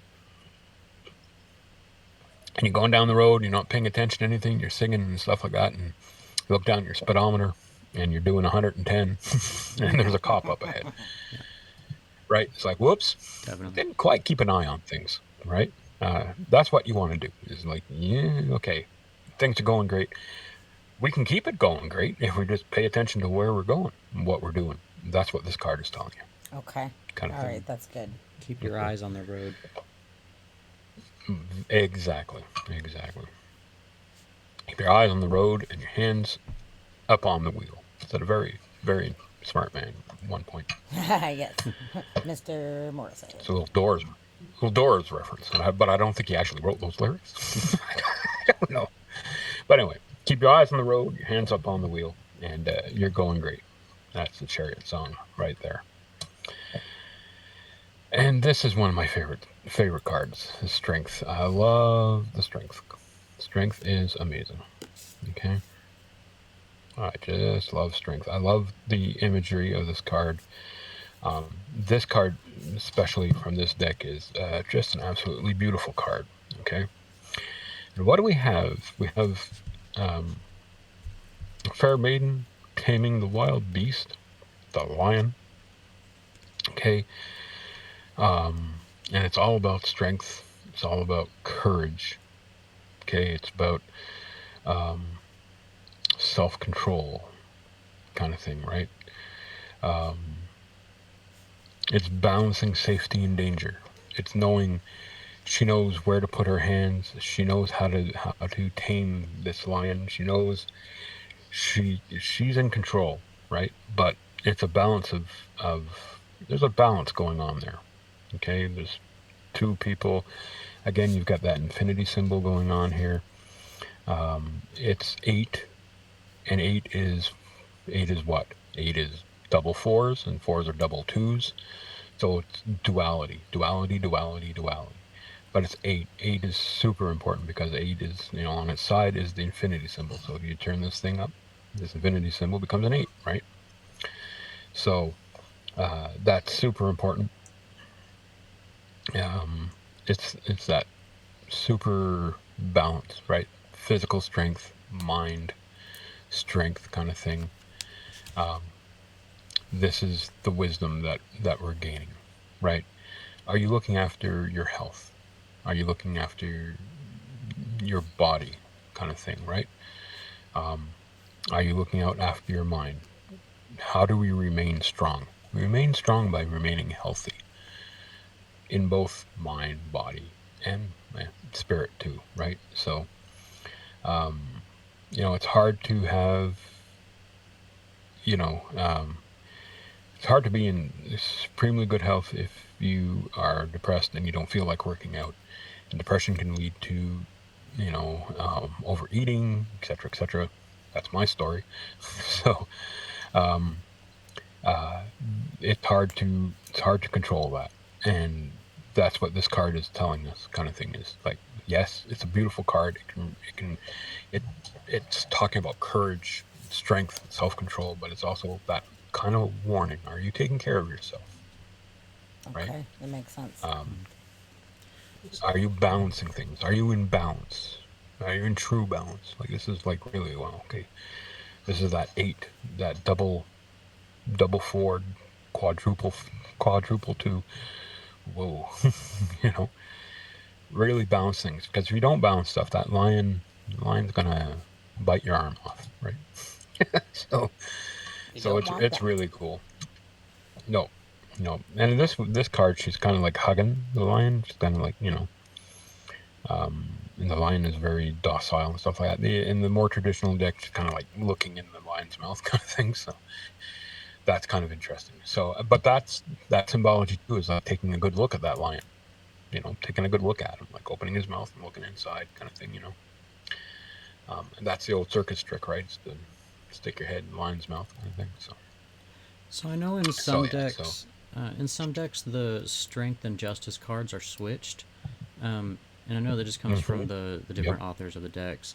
Is there a big difference between those that we should pay attention to, or is it like a minor thing between those two?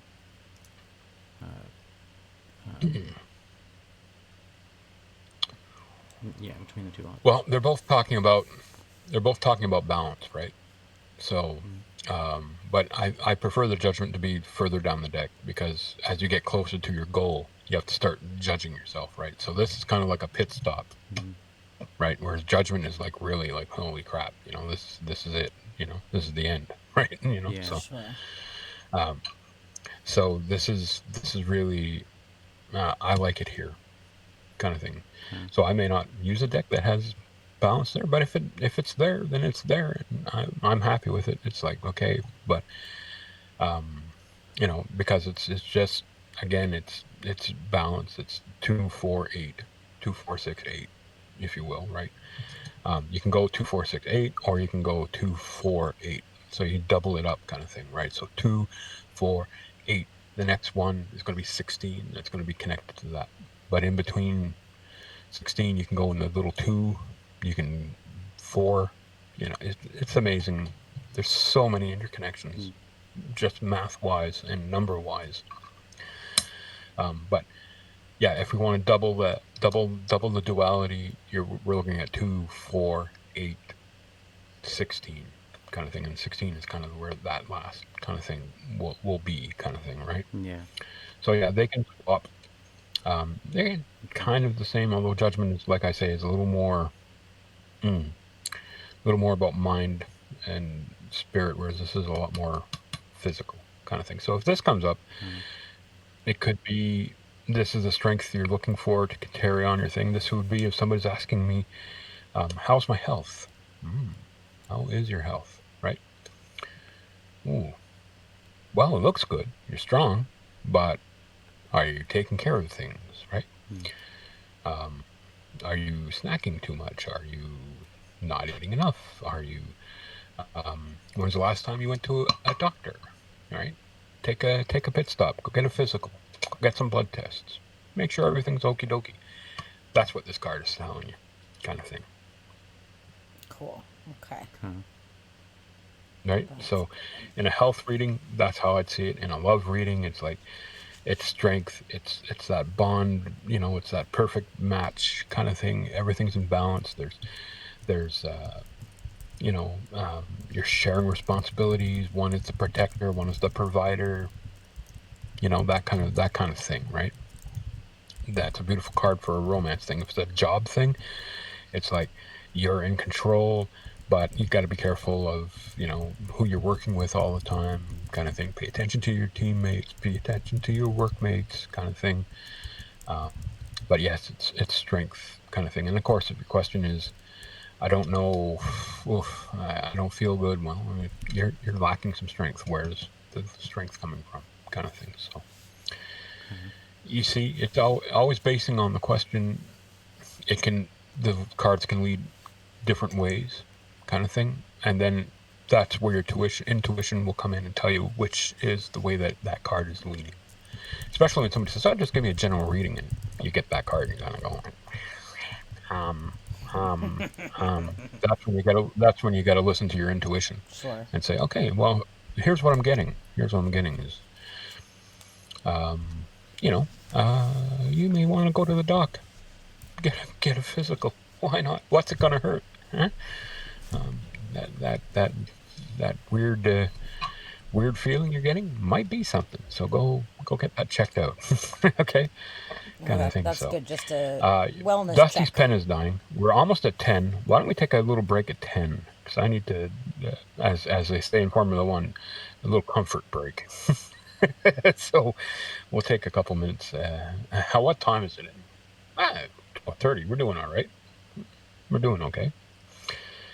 Can everybody hear me? Am I still good? Testing. 1 2 1 2. Can you hear me? All right. What is going on? I feel Hold on, like I I've been have disconnected. something very bizarre is happening right now. Yes, very strange. Hold on Testing one 1 second. 2. Dusty just left the building, and it Uh-oh. just started a replay. I'm hearing a replay in my Okay. earbud here, so I'm very All right. confused. We're gonna have to. Okay, so something's going this on out real quick. Mine's on time, but it all their went to one end. here. That's right. Just I could stick with hear it you for- okay, but that we'll was figure it really out. Okay. strange. All of a sudden, it went back, and I was hearing what we talked about like 2 minutes before. Is that better? That's odd. Oh, Oh no, now I've got the replay too. hold on one second. We'll figure it out. Can you folks. guys hear me repeated, or am I just hearing that in my earbud? Well, I'm not. I hear Bluetooth everything there. just fine, but I'm Hold on one monitoring my second. own thing. So Yeah, 1 second. I'll just shut up. Okay, how about... Hold on. Everybody hang tight. Yeah, hold on. We're going to disconnect.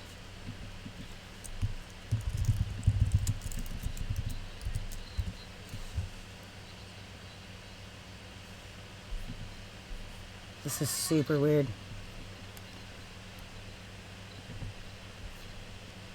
I don't know what's going on. This is so strange. Yeah, I can't hear you in real time.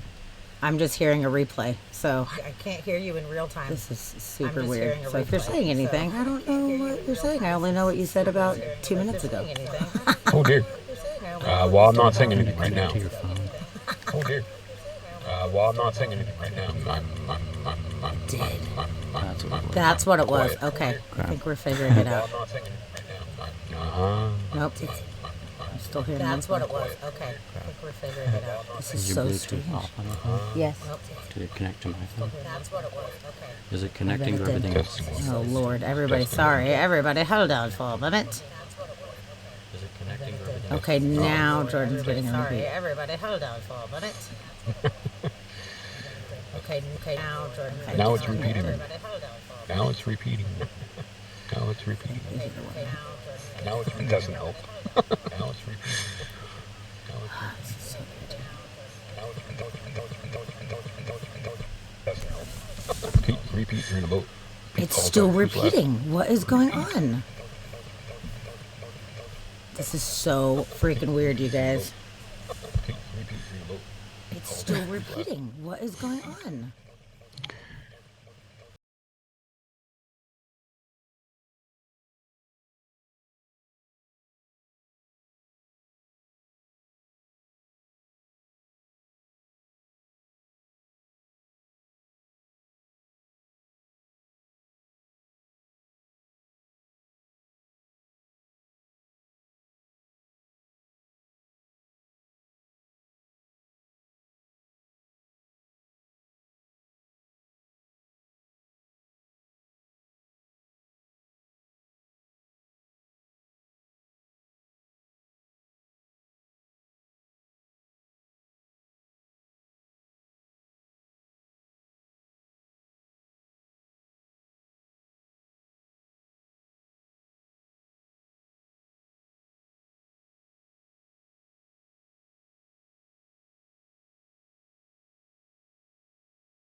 Yes. Like this is a Zoom meeting or something all of a sudden.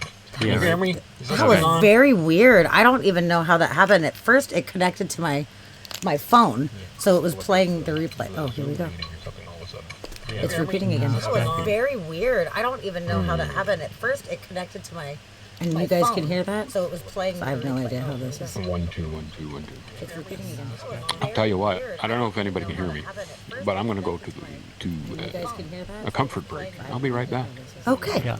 Please go take a break. We're going to try to figure this out. Sorry, everybody in the chat. This is a You very figure that bizarre scenario. Okay, chat, how do we sound right now? Can you Please hear go us? take a break. We're going to try to figure this out. Sorry, everybody in the chat. This is a very bizarre scenario. That's I don't see any other windows Take a break. playing anything. I wonder if it's this. That's I don't. Aha! That's what it was. Did For it some connect to reason, another it thing? started playing from. We have our Twitch page in the background, and it unmuted it somehow when the earbuds disconnected. So it was playing. Oh. We were hearing, and it. What was? Oh, Yep, yeah. that's what it was. It unmuted our thing. Okay. Okay, I'm pretty sure. Are we good? I think we're good. Yeah, we just need to pull up the OBS. Hold on, this is crazy right now. I'm so sorry. No, we lost this thing there. Does it? Yeah. Okay. All right. Phew. All right. Guys, that was like crazy. Can you hear us? I Can could not everyone figure hear it out. us? I'm glad I No. thought about that. I was like, the Twitch is playing from somewhere, and it's not from my phone. It's not from your phone. It was just playing from the background. Yeah. I don't know why it was doing that. Cool. That's weird. You could hear that too. Phew. Okay, we're good to go. Thank you, everybody, for your patience. I appreciate you. We got it. We know what we're doing. We We've been are doing totally this for a year. professionals. We're fine. That was so strange. What a I wonder why potty I break. didn't do that I earlier. don't know. I wonder if one of them is a dominant earbud. And the other one. Yeah. So weird. But hey, you guys stuck with us. Thank you very much for not leaving. Thanks for staying. As far as that goes, that was super weird. Oh, we didn't use our technical difficulty screen. Damn. Oh yeah, we have a We pretty have a cool whole screen technical for this, and difficulty we didn't screen. even use it. You want to see it? It's pretty cool. Here's our. Please stand by. We should have totally used it. You're right. It's pretty great. Ta-da! Yeah. Awesome. Well, good. I am having a great time. You figured you were too I stoned. thought I was just high. I don't know. Man. It happens. No, I was so confused because I'm hearing myself. I'm like, why am I hearing myself from like 2 minutes ago? Why This am I is talking so to me? weird. That was super, super weird. Okay. Aw, we scared Steve we're away. losing Steve. But you said you do have to wake up early. Always. So I totally understand. Thank you so much for being here, Steve. I Yeah, appreciate thanks you. for coming in. I hope you enjoyed this fantastic, informative episode. Yeah. Right now. I'm really enjoying it. This is so awesome. I feel like there's so much information to get, and I'm loving it. There's so much to it. And there's a lot more than just looking up a simple description, like the emotion behind it that he's able to describe. I love it. It's so good. Krista, yeah. We're in the cycle. Oh, Krista, no. that's so funny. And the jeez. chart keeps repeating. Oh, it's so weird. Oh, that's really, really funny. Like we were in the chariot and somebody fell on the wheel. Now we're just going around. That was super weird. So now we know if we ever leave the area, we just take the earbud out. Now Yep. we've learned Leave the something earbud with today. somebody else. Everything's a learning experience, and we learned that today. Yeah. Yeah, we did. Yeah. Also, I want to make sure that we didn't mute Plain Toast. So, chat, can you guys still hear his microphone? Can you hear me? I'm talking. Yeah. I'm slinging merch. Can you hear me? Hello, Sweet. testing 1 2 Yeah. 1 2. We can hear you. Yes, I'm making sure chat can still hear you. Okay, cool. Yep, Kuba Slayer says yes. Yep. Cool. Okay, we are back on track. Joey's funny. You're like, oh, we'll take a break soon. And then this stream was like, you break now. Oh, you true. break now. You manifested that. That's so funny. You're gonna break now. I love it. You'll Well, break it we'll down. get to 11, halfway through, and we'll take a break. And then like, nope. Yeah, okay, so we're on 9. So what is card number 9? Number 9? Number Number 9? nine. Number 9? Cricket. Number 9, the Hermit. The Hermit. The Hermit. Ah, yes. I've been accused of being this fellow too. I kind of look like him as well. And I have a staff. So the Hermit. The Hermit. Well, again, it's one of those major arcana that's kind of like pretty simple at first glance. By the way, we here's the cannot story. see the cards right now. We're seeing you. I just want to let you know It's wrong. before you get all Sorry, into it. I forget that sometimes. That's okay. There we go. Perfect. Hooray. There we are. You can bring them in. You can zoom Oh, in. yeah, do a zoom-a-loom. I like that. Yeah. Zoom it up. That's a little Even bit better. better. All right. Okay. Egg roll and chicken finger. What? All right. Mm. Chicken finger egg rolls. Oh, there's an idea. I'll take I'm in. 2. All right. Okay, so the Hermit. The Hermit. When a Hermit comes up, it's kind of like this. You need a little you time. Okay. So what's going on is the Hermit represents soul searching, solitude, honoring your spiritual self. Okay, so it's looking inside. Where have you been and where are you going forward? So your light is, you're holding it, and you're at that midway point. And again, if you remember from the minor arcana, whenever we got to the mid of anything, right? So the ace is like the new beginning, and dot dot dot, everything goes good, and then around 5, 6, 7, things go awry, right? Yes. The halfway point, and then things pick up again, and then there's that final little test around 8, 9, and then boom, everything's great, right at the 10, right? So we're looking at the same thing here, right? We're getting close to the middle, right? This is card 9, card 10, card 11. Ooh, these are the 3 cards that kind of like make you go, right? So this is the Hermit. This is the first of those 3 cards that make you go, no, make you stop and think. You really have to do, your shadow work. You have to do some real internal kind of thing, right? Some deep work here. The Hermit. It's dark. You've only got this soft lantern, so there's a lot of mystery. There's a lot of unknowns, right? But you hold that illumination. You hold all that knowledge, right? Because light is knowledge. In esotericism, of course, we talk about light being, the light bringer. Lucifer is the light giver, etc., etc. Light represents knowledge. So here's all his knowledge. He's holding it in front of him. He knows, so it's leading him, kind of thing. But you're still poking the ground, right? Because each step is uncertain at this point. So you have to stay. This is a good time to stop and consider. Do some soul searching, right? Seek a little solitude. A little solitude won't hurt you, right? Okay.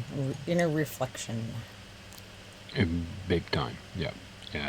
Virgo, Earth, third eye. Really thinking and, looking into the mysteries kind of thing. So this is really where you want to, like, okay, stop.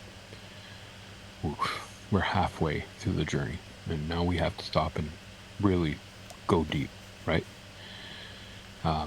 Someone else is guiding us, so we've got our knowledge is on the outside. So this is one of those cards where you really want to rely on your spirit guides, your ancestors, for that guidance. Stop, focus, do some meditation. There's really not much more to it than that, right? It can represent somebody who's maybe lonely too. Sometimes that'll come up. Somebody who's very quiet, kind of thing. When we're looking at Arcana, is representing people. So if somebody says, "I'm getting a 1 card love," where's my what's my next lover going to be like? You're going to be like, well, it's going to be a hermit. Like, not necessarily, but it might be somebody who's very quiet, doesn't like going out too much, would prefer quiet nights in, that kind of thing, right? Um, uh, you know, uh, so this is the stuff. But overall, the grand picture of things is this is where we stop and we really start looking inside, taking everything that we've learned and looking at everything we've learned so far in our journey, and then mapping out our next evolution, right? Okay. Because boom, the next card is 10, and that card is, hang on a second here, I've lost my little notes.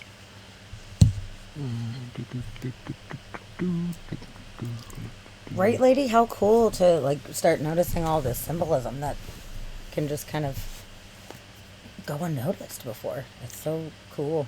You're Yeah, and your hermit has hooves. the reason for some of So- these things in the deck. It's cool. Cool.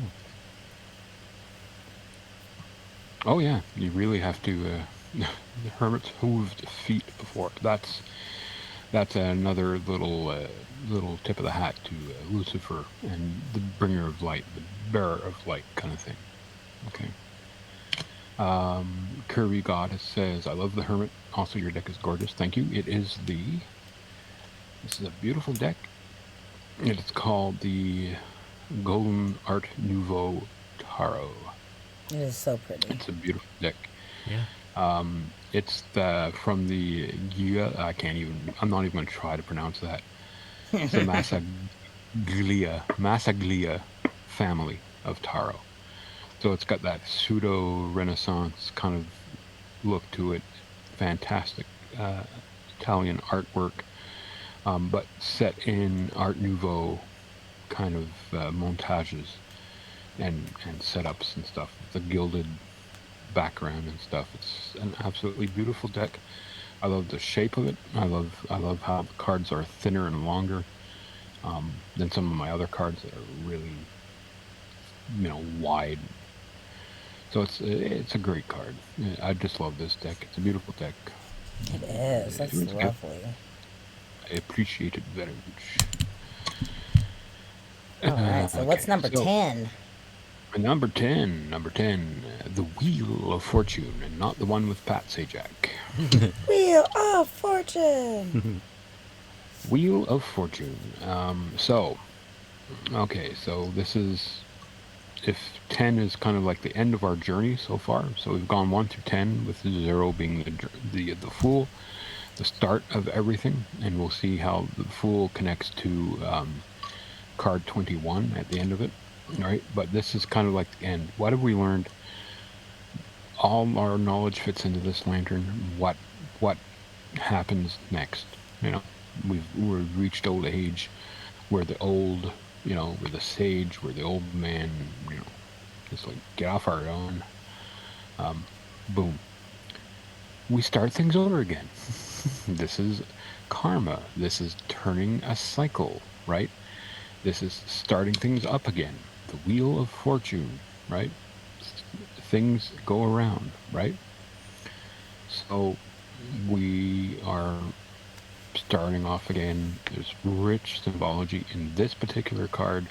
It may not be on all cards, but in this one, it's taking biblical images, it's taking Egyptian images, Anubis and the Sphinx, and we're looking at eagles and falcons and angels, and it's unreal. It's just so much going on here. So here's this is all our knowledge, and this is everything coming back to us again. We're starting anew. It's a brand new cycle, right? Connected to Jupiter. Jupiter's that big energy, that empire building. So it's starting over again. It's fire, solar plexus. It's really the heart of everything. We're starting again. This is the hub. So we've done the journey. And now we start again. We're going to be getting deeper, and the cards are going to be more challenging as we go down the line here. We Okay. get into the spooky cards, okay? Because now the easy stuff is over. Now we get into the harder stuff, right? Okay. Okay. So this is what's preparing us. So, these are the guardians, these are the guides that are going to get us through the next level of evolution here, right? So we've done one cycle, now we have to start the second cycle. Things are going to come back to us, right? Things that we didn't deal with here is going to come back to us in the next little adventure here, kind of thing, right? So that's our 10. Real quick, Cycles, so infinity. I guess in my booklet it lists luck, fate, and destiny for 10. Yep. Is that Yeah, pretty well, much on par with what you're saying, like about the cycle and just repeating it, like absolutely, yeah. you're destined to repeat? Yeah, that's kind of why it's called the Wheel of Fortune, because it does. The old systems will talk about luck. It's like, ooh, luck. I see great fortune. So when you go to one of those readers in somewhere, New York City or something like that, and they'll pull this card and they'll go, ooh, good luck is coming your way, kind of thing. Is it? Is it really? I mean, I suppose if you've had a spell of bad luck, some good luck is eventually going to come your way because it's karma. But what if you've been on a really good luck streak? Does that mean that the good luck is going to continue, or like, whoops, do you start over again and you start going to get bad luck now? That's the Wheel of Fortune. That's why, yeah, there's luck. I prefer to think of it as just that cycle card, starting over again. That kind of like, stuff that you haven't dealt with back here is coming back at you now, kind of thing, right? So you're really going to have to deal with stuff here now. Okay, so we're going to see the connections between the lower and the upper, and how that connects. But yes, there's luck. There's fortune. There's things are going to change, right? That's because that's what luck is, right? That's what we're hoped for. When we say luck, things are going to change. Like good luck, it's like good luck is just another way of saying good fortune, kind of thing, right? You want to get the luck kind of with you, kind of thing. You have your lucky rabbit's foot because things aren't going well, so you whip out Peter Rabbit's back leg and you start rubbing it for good luck, right? That's what all the good luck charms are about, right? It's changing your fortune. So that's what the Wheel of Karma is. It's like some days you're rich and some days you're poor. Some days are good, some days are bad. It's that cycle. Okay, so it's just kind of it's illuminating the turn of the cycle. So whatever you've had will come to an end, and whatever you haven't had will begin. Anyway, you can read it like that. Yeah, okay. It's just new starts kind of thing. It doesn't always necessarily mean that things are going to change for you, but if I'm reading for somebody and say we have that Chariot card and everything's going smooth, and whoops, Wheel of Fortune is like, change is coming, right? It's one of those change cards. It's like, change is coming. Be prepared. Not necessarily, because again, when you're reading tarot, it's a picture of here's how I always see it. It's a picture of the right now, right? To say that, to tell somebody like, oh no, you're destined for trouble, it's kind of almost cursing them, kind of thing, because just saying that, it'll get in their head, and it'll become self-fulfilling after a while, right? So you always have to temper what you say, but if I, had the Chariot and then this came up right after it, I'd say like, well, things are going great now, but remember, keep an eye on the road because things can change, right? Karma is here. There's a new cycle starting, right? So you're starting on a high. Think of how you could keep that high going, right? And that's what we do technically with magic. That's what we're working on. Is always putting things in our favor so that we can keep the good times rolling, if you will. That's a good way to put that. Okay, cool. So that was good. Yeah, cool. That that's makes kind sense. of in a nutshell, right? Okay, so there's our tarot card, and our we're starting over again. We've got all our guides and deities that are leading us through. This is life, oh, and this is death, kind of thing. So Anubis is bringing us back up and around here, back up here, and then back down again, and back up again, kind of thing. There's that continuity, that spin going on here, kind of thing. Beast and there's I forget what it is. There's some connection between beef and lion, predator and prey, kind of thing. But yeah, there's that. There's knowledge here. It just a lot of stuff going around and around, kind of thing, right? Without getting ridiculously deep into all the little hidden meanings here, kind of thing. All right, so now we get to our lovely card of justice. It's the 11, double ones. Justice, so fairness, cause and effect. So many people believe karma is essentially that, cause and effect, right? You know it's better to think of it as a cycle, but you can do it as cause and effect, right? So you did this is the effect of that. If you throw it out, it comes back at you, boomerang kind of thing, right? So here's our first test: is justice, right? Fairness. You get what you give, and you give what you get, kind of thing. So here's our first test: have we given? Have we been good? Have we? What could we do better, right? Are we going to be allowed to pass? Right? When they weigh our heart, when they weigh our soul, are we going to be allowed to pass? Have we paid our debts? Have we been good to others? Like, the golden, have we adhered to the golden rule?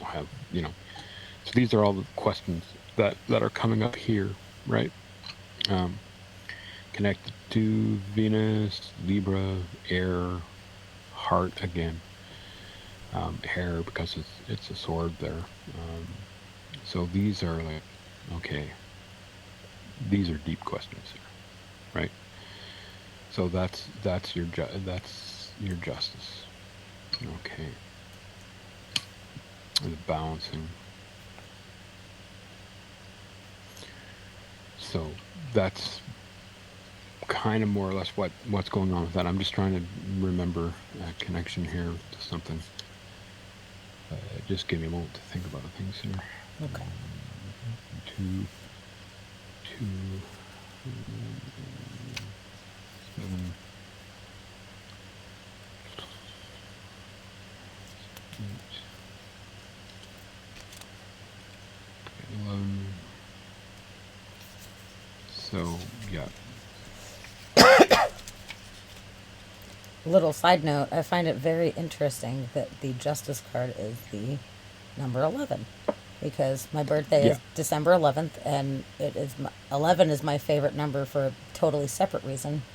That it is my birthday. It's a whole thing, but it means a lot to me. But justice and fairness is extremely important in my life, and that's something that I hold very, very dear to me, and I hold myself and others accountable with justice and fairness. Yeah. It rules a lot of the decisions that I make in life, is trying to make sure that I'm being just and fair, and then hoping that others will also be that way to me. So it's just interesting that 11 is my special favorite number, and it represents the Justice card. I like that. Yeah. Neat. Interesting. Yeah. Absolutely. So if we take apart the number 11 and we separate it, like if we want to get into a little numerology here, we can take apart the 1 and the 1, and it creates a 2, if you want to do it that way. So you can see that the evolution from our high priestess that was between the two worlds, right, and justice, who is determining whether we can go further or not, right? Have we paid our dues, kind of thing. So in a way, they're both kind of gatekeepers. It's both about duality, balance kind of thing. Whereas this is more, this is balance. This is balancing, if that makes sense to you. Okay. Okay. So it can also reflect this card. So if the tarot, if the Wheel of Fortune can equal the Fool here, kind of thing, as the beginning card, the start of things. So here's the start of the first cycle. Here's the end, the start of the second cycle, kind of thing. The next card would be the Magician. So the Justice is asking you, how have you used your tools? How have you used your knowledge? Kind of thing. Okay. Have you been willing to share? Have you mastered your craft? Have you applied yourself? Are you learning all the time, kind of thing? So Justice is weighing on that for us, kind of thing, right?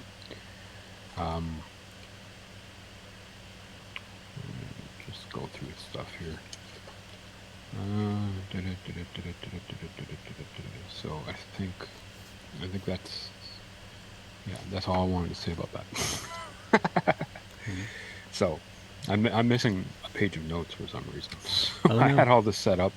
I had this all typed up for you guys. Like I said, shit. okay, this is what I want to say. Blah blah blah. So now it's kind of like, okay, what did I want to say there? That's what's tripping me up here, kind of thing. It's like, well, this is what I wanted to say here, and this is what I wanted to say there.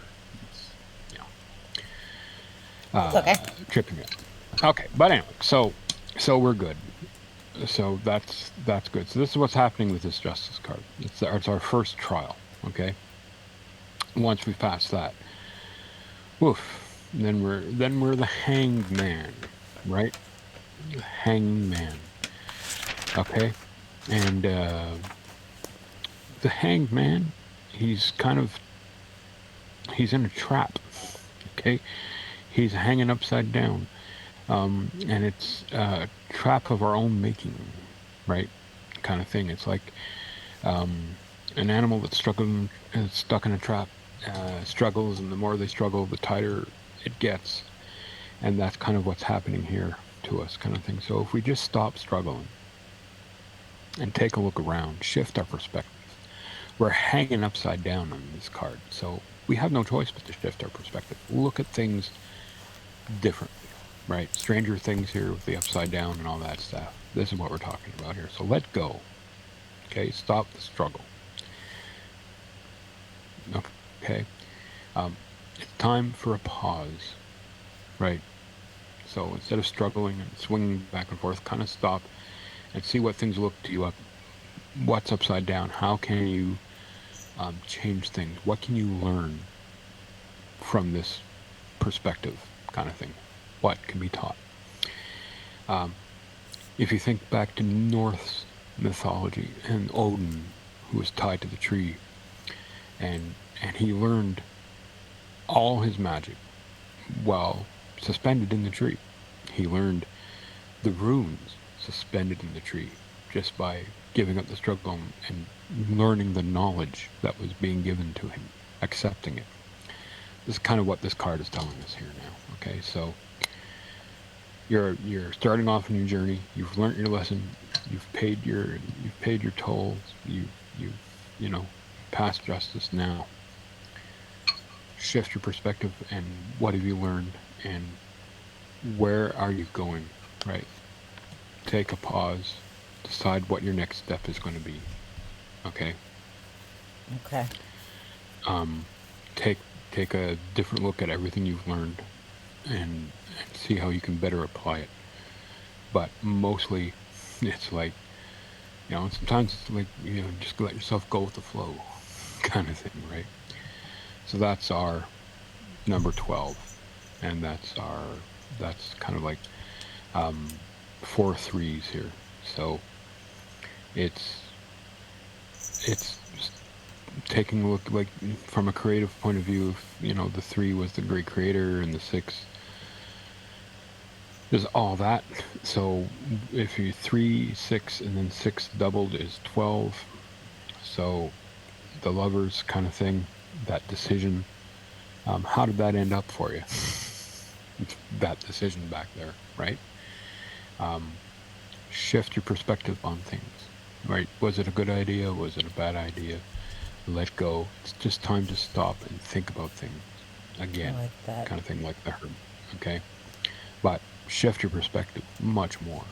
Instead of just like examining what you've learned, now flip everything upside down and take a look at it that way, kind of thing. I like that. And Okay, that's a often, fantastic description for that. Yeah. often it's not. Often it's about just like if you just stop struggling, you find that you can reach up and undo your trap, kind of thing, right? It's a self-imposed thing. Like he's pointing at you, even when he's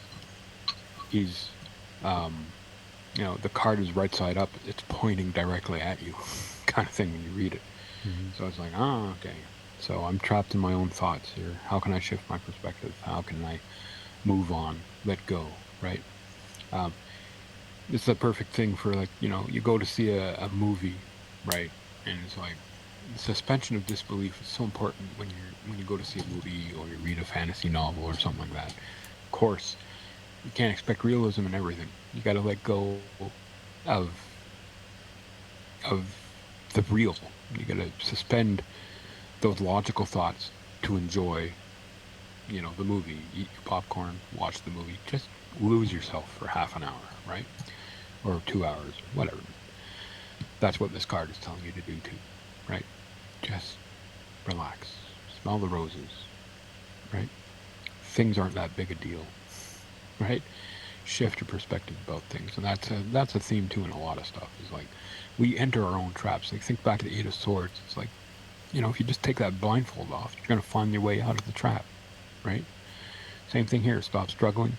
The rope will slack around your ankle. You'll be able to reach up, undo it, and you'll be free. Kind of Okay. makes sense. So That's good.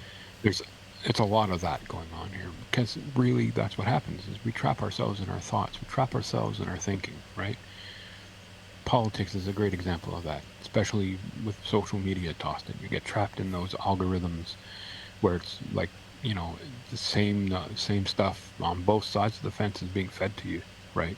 You know, so if you're a leftist, you start seeing everything's against. It's like, oh, yeah, it's unfair and everybody's crazy over there, and over there is like, well, we're trapped and things are going to rat shit and we have to fight and but Yeah. you get stuck in those echo chambers. And if you just stopped 2 seconds and said, well, it wasn't like this, why this big gap here? It wasn't like this 20 years ago, right?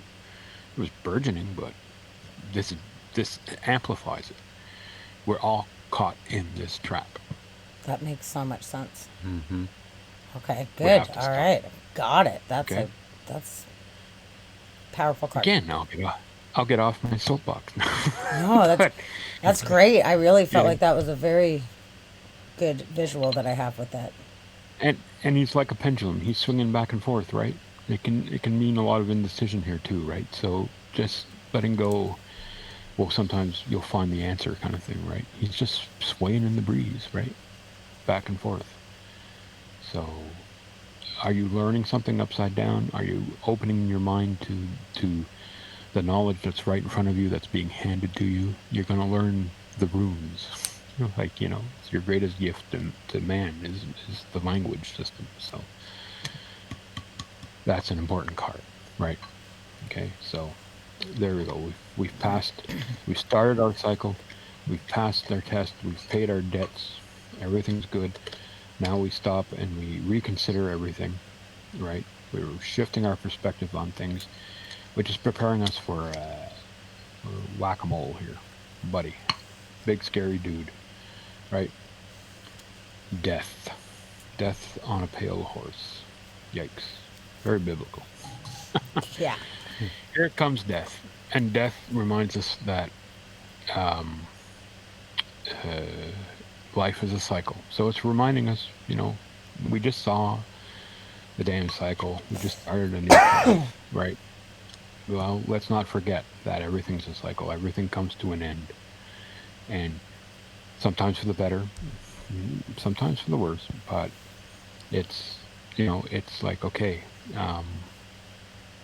here we go. Now this is a pretty. There's a lot of crazy stuff going on in this death card. There's like the slain king. On most death cards, right? Most death card, he just comes in. He's moving left to right. He comes in, and there's a boy who's handing him a flower, kind of thing. So very indicative. But here on this card, we've got the mother protecting the child from death, who's killed the king. The Hierophant here is like going, wait a minute, don't kill me, don't kill me. Mercy, begging for mercy and stuff like that. And off in the distance, what do we see? Right? I don't know if you can see it. It's no, we can't tower. see it with your glare, but that's sorry. Okay. I moved in close trying to tell, but it's too detailed on that one. Yeah. Okay. So it's two towers. It's the tower in the back, Gotcha. right? So, because the tower, of course, as we'll see, it's change. Change is being forced on you, on you now, right? This is end. This is when this shows up, it's like you have to be willing to let go to change, kind of thing, right? So you've shifted your perspective. You see what needs to be changed now. So here's our new beginning, and our test is, okay, what have you done? What do you owe? Okay, continue forth. Now shift your perspective on things. What have you learned? What needs to change? And death is making you do that change, right? Whereas earlier, we always had the choice. We always had the choice to change, right? Do we take the path or not? Do we bring our SO with us down that path or not? We always had that change. Black or white, left or right, right? We always had the choice, right? Okay? Here, again, we had a path. We can go left, we can go right, right? All those things we were given a choice. Here's the choice is being taken away from us now as we get closer, because it gets more difficult, okay? The journey gets more difficult. So now you haven't got the choice. Here's what's going to happen. Here's changes here, right? Boom. Figure out what you want to let go to move on. You have to let go to move on, and that's kind of like what death is, right? When we lose a loved one, we have to learn to let go so that we can move on. Those of us left behind. You understand? So that's kind of what that great lesson is here, right? And it doesn't matter if you're a king, if you're a hierophant, if you're an innocent child. There's no fighting it off. It's going to come, no matter what your position is in life. That is the central philosophy behind memento mori and Stoicism, right? You are human. None of this matters. We're all going to die at some point. Yep. So that's what memento mori means, is that you are, everything is fleeting, right? YOLO. Yeah, all Hence those things. my necklace here, the winged hourglass. Right. Yep. Yeah, I feel you on that. exactly. So it's all those things, right? So this is what that card is telling us, and of course it's 13, which is, that's a little thing about the Freemasons and stuff like that, the Templars and all that fun Catholic jazz that are going on there. Fun Catholic jazz, Yeah. as opposed to the Tune in Wednesday. If ever there was a fun jazz, it would be the Catholic jazz. Definitely. the fun Catholic jazz. Most fun. What's your favorite kind of music? Oh, fun Catholic jazz. The fun Violin Catholic jazz. games? No, No, I said I the think fun. Coltrane was Catholic, wasn't he? It's fun Catholic jazz. Yeah. Talk. It's the Pope Pop. Pope Pop. That's right. That's right. Pope Pop. So there you go. So it doesn't matter whether you're a king, pope, innocent mother. Death brings change, and you have to cope. And what's happening here is an even more gentle thing than what's coming down the pipe, right? So here it's like accept it and work with it, let it go.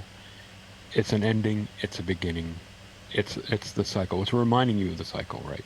Pluto, Scorpio, again, it's water and heart, and it's emotional. It's really emotional kind of things. That's why it's hard to deal with. And like I was getting to, real death, when we experience death, as living people, when we're left behind, we have to, we have to move on. We have to accept it and learn to live with it to move on in our lives, kind of thing. So Okay. That's good. there's your death, your memento mori. It's not the worst card in the deck, because it just means new beginnings, kind of thing. And again, it depends on how you're reading it, what's coming and going. And Thanks, Dragon, for the follow. Yeah. Sorry to interrupt, but we have a new follower. Welcome follower. in. Happy you're here. Appreciate that. Hey, welcome in. Okay, so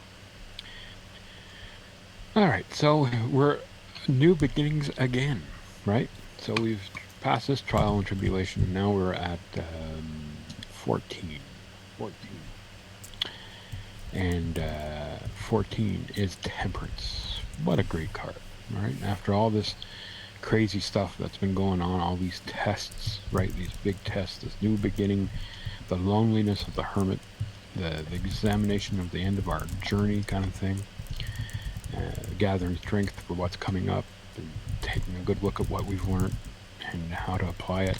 And then our new journey starts, and then our test, our evaluation. And this is kind of like the evaluation, and this is kind of the post-mortem, like, okay, well, let's shift perspective. What can we fine-tune? This is the boss saying, okay, time to put that stuff into effect. This is a new beginning. Boom.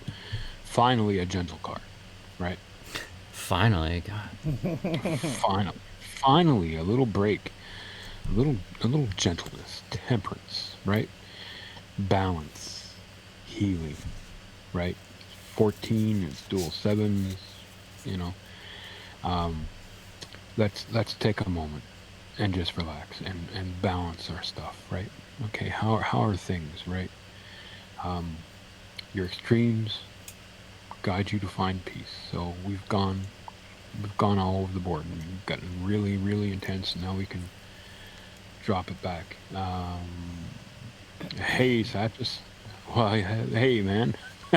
Okay, somebody said dragon. I was like, oh, what? Dragon who? Oh, okay. Oh, it's you, Yeah. man. How you doing? Yes. Oh, it's that dragon. It's the Satchus We're dragon. going... Satchis dragon. Nice Not to just see any you. old dragon. Not just any old dragon. We're doing some... we're just going through, some basics of the cards, kind of things. That's kind of cool. So yeah, it's a temperance. It's like, whew, let's take a break. A little balance, a little healing. Let's bring some balance back to our lives. We've been through all this rough stuff, this shadow stuff. Okay, let's equal out the glasses a bit more, right? And just be gentle with ourselves for a while, right? So here we go. We were picking which road to go down. And now we can take it easy and just balance out that road. So it's not black and white, it's like gray here, kind of thing. We're dealing with that kind of thing, right? We're just balancing things out. And if we think of, we go back to here again, it's that same kind of thing, 7 cards down, 2 into 14. It's that kind of energy here. Just that and that gets us there. It's just a great card. It's a wonderful card. So this is okay. This is the time you can heal. You can balance your energies. You want to work on that balance.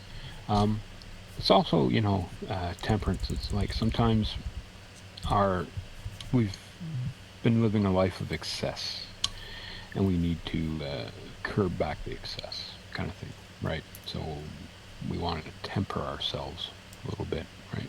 Just and tempering is a form of strength again, right? So when you're burning the candle at both ends, when you're partying too hard, right?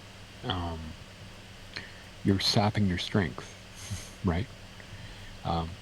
So when you temper things, like when we temper metal, right, we're making the metal stronger, right? So we're depleting our resources when we party all the time, when we go when we live life full of stress and stuff like that.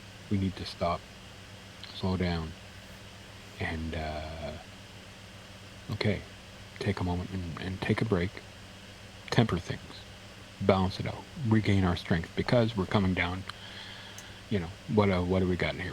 We're at 14. We've got 7 more to go. Things are only going to get more rough from here on out, right? Yep. Actually, so I looked So- up the definition of temperance just to Yes. get a clearer picture of it, and it says it comes Yeah. from the Latin temperantia, which means moderation, or Yep. which is from another word meaning restrain. So I like the idea of moderation with what you were talking about, burning at both ends and like needing to back up. That makes a lot of sense. That's right. That's why the teetotalers and all that stuff, the temperance movement, Exactly. when the ban on alcohol was out there, it was called the temperance movement. That's that makes that sense. was the temperance. So here we go. So temperance, balance things out. The short break before things get hardcore again here. All right. Boom. Yes, Satchis. I noticed that earlier tonight too. I thought that was pretty cool because I'm like we've got the same amount of followers basically. That's awesome. It's very No way, spooky. really? What do we? Oh, Yeah, wait, mine very it close says to it, 452 on here. Yeah. Well, Interesting. on your main page it's 419, but Oh, really? I'm like 418, 417 or something like that. So it's Oh, okay. interesting. I wonder why it says 452 on there. Yeah, What's we might going need on? to. Hopefully, we didn't lose might- followers. That Yeah, would right. be shitty. If you did, it's all my fault. Yep. It's because you cussed at the beginning of this stream and everybody unfollowed. I cussed and now I've bored them to Yep. death. And you showed that I've card brought with the my- nudity on it. Yes, and my controversial views on the tarot. That's so funny. No, we probably just need to update that from last month or something. But Probably. It's weird. I don't know why it All would be right, less, so- though. Strange. Okay. Yeah, whole thing. Yeah, that's weird. But anyway, well, it's Twitch. I mean, We'll get 'em take back. everything with a grain of salt.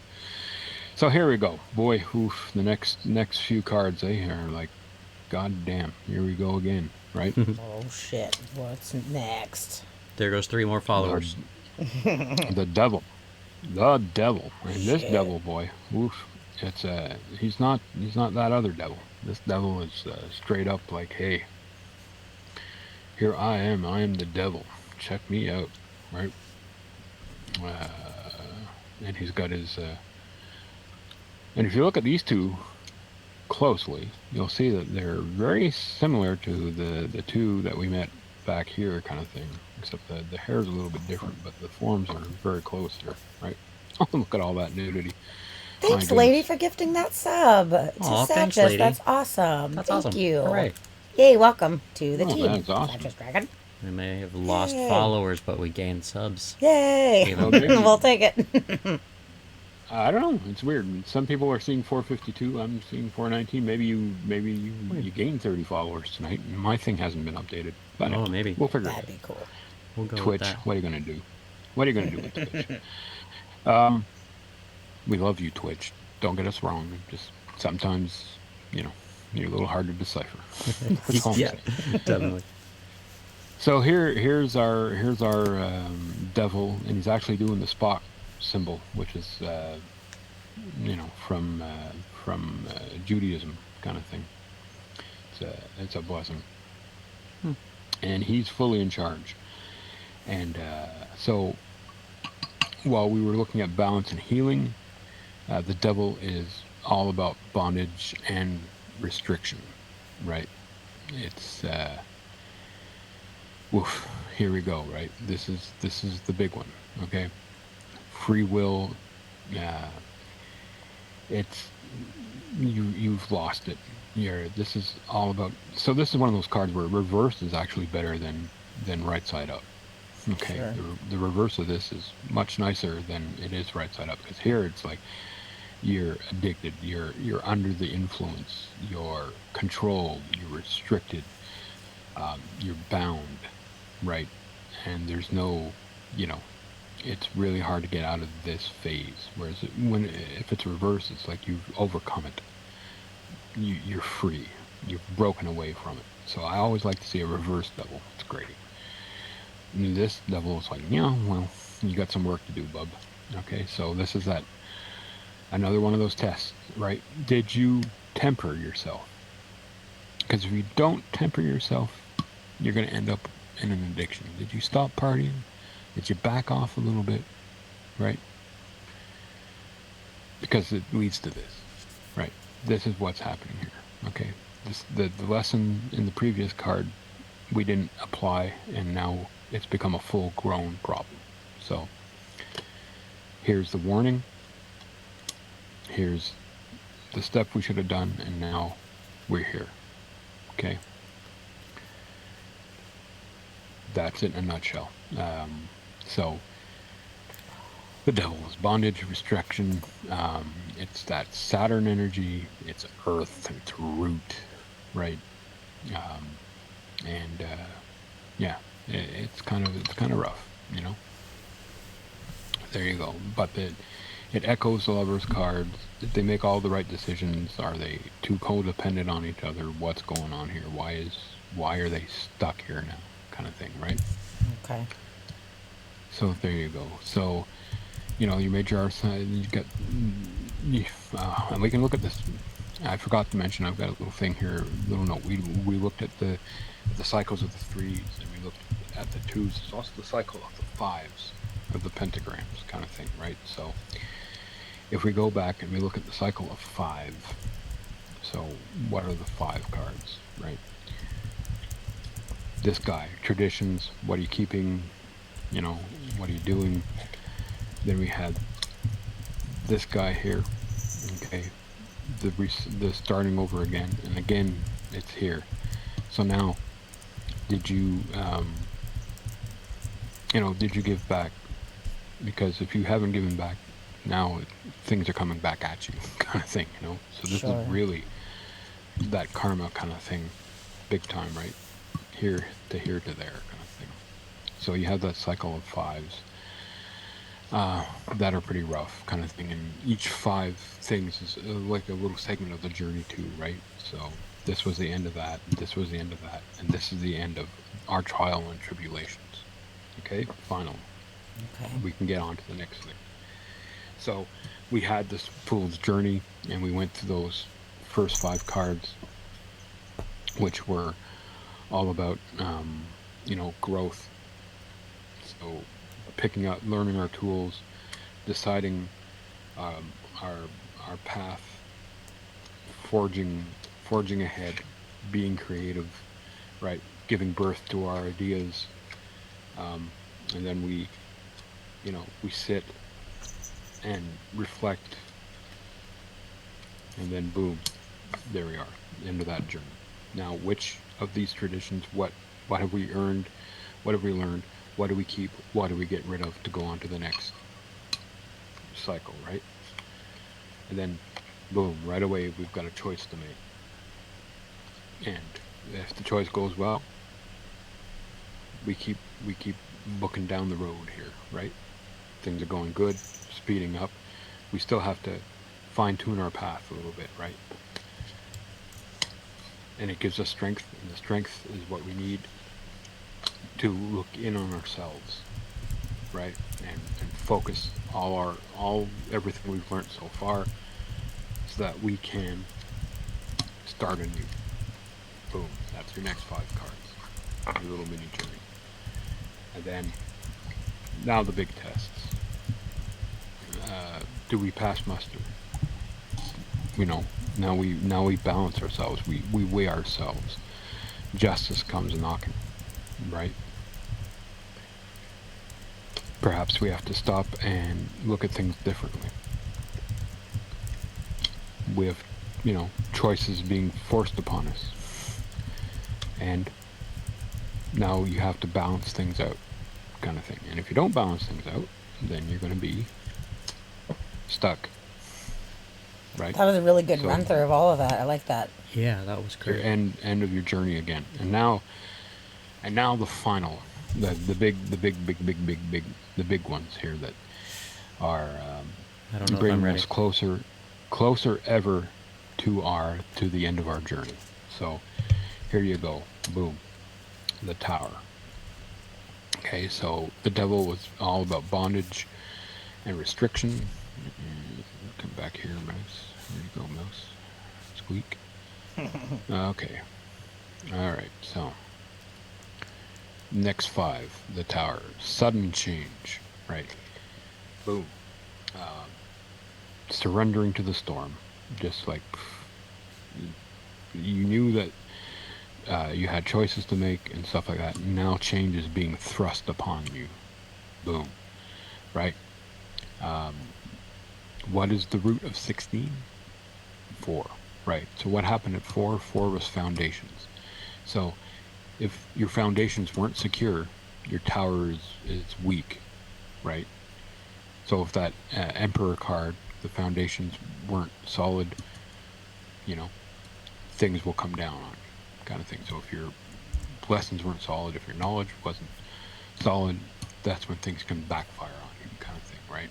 Okay. So we have to, accept the change and start again. Sometimes we have to destroy what's holding us back. Sometimes that gets destroyed for us, right? If you want to look at the silver lining of things. So it's not, it's like, it's not a card to be feared. I don't want people to think that these cards can be feared, like scary and feared, but they are intimidating, and they do mean what they mean, but it's not to be feared. It's like, oh no, your life's not going to end because the devil in the tower came up, good grief. But it is like, okay, change is here, right? You can't fight it anymore, right? You tried to fight it when you were the hanging man, right? Now you had an opportunity to escape it, now you don't. This is it, right? Change is being thrust upon you. Boom. But it's good. It's good change, right? It's breaking down those unhealthy things, because we're at the start of the last journey, when we really reach the height of our thinking and height of our spiritual journey and the greater things, right? So we've paid our debts, we've done the karma, we've shifted our perspective, we've gone through the wash twice now, we've faced our addictions, we've tempered, we've accepted our choices, and now we wreck everything to start afresh. You've heard of the artist purges. When artists, sometimes they've been producing and producing and producing, and sometimes they just get sick of what they've done, so they throw everything into a fire. Sure. Yeah. That's kind of what's going on here, right? So there you go. I like that. That's what's happening. That's what's happening. So it's change. It's okay. Go with it. It's fire. It's crown chakra. It's like, it's that, and it's not bad change, because it can mean spiritual change as well. It's like we reach that next level, right? So now you've got that deeper thing. So sometimes when you're doing this kind of work, things get a little weird, right? And then when you open the door, I like to tell people, it's like like they'll start doing tarot for fun, just whatever. But you're opening a door when you do that, to an extent, right? Now, I'm not saying that it's cursed and it's paranormal, but you're opening a channel of communication, and the more you do, the wider that channel gets, right? And then you're like doing stuff, and it's like all of a sudden it's like you're more. The best way I can describe it is Mercury retrograde. Some people say, it's a crock of crap, I never feel anything. But the more you fine tune your spirituality, when you get into this kind of stuff, you start noticing it more and more, and then you learn how to deal with it better. But when you're first at that level, it can really screw with you, kind of thing, you know. Sure. So it's because you're more sensitive to the things, right? Um, you may not believe in ghosts, but if you go on ghost hunts all the time and you open yourself up to it, you're gonna experience something eventually. Now, yes, the argument can be made that psychologically you're picking up on stuff, you're forcing yourself to believe in it, but that's what I'm saying. I've done it before. Well, I've believed in ghosts since I was freaking 5, right? But Me too. um, I know what you I've mean done, you exactly. know, when I used to do like a lot more investigations when I was part of some paranormal groups and stuff like that, I always made sure I had a hardcore skeptic with me, right? To debunk stuff better for me or make me think about stuff a little more. I kept going through skeptics because fucking eventually, you know what I'm saying? Something would happen that they couldn't explain, and it would freak them out, and it would be either no, I can't, no, I don't want to do it anymore because it's going to change my way of thinking, or it's like I believe, Yeah. it's like Yeah. happens all the time, right? So um, that's kind of what this is related to. That kind of like whoa, kind of thing. So here we go. So the change, the change, it can be sudden.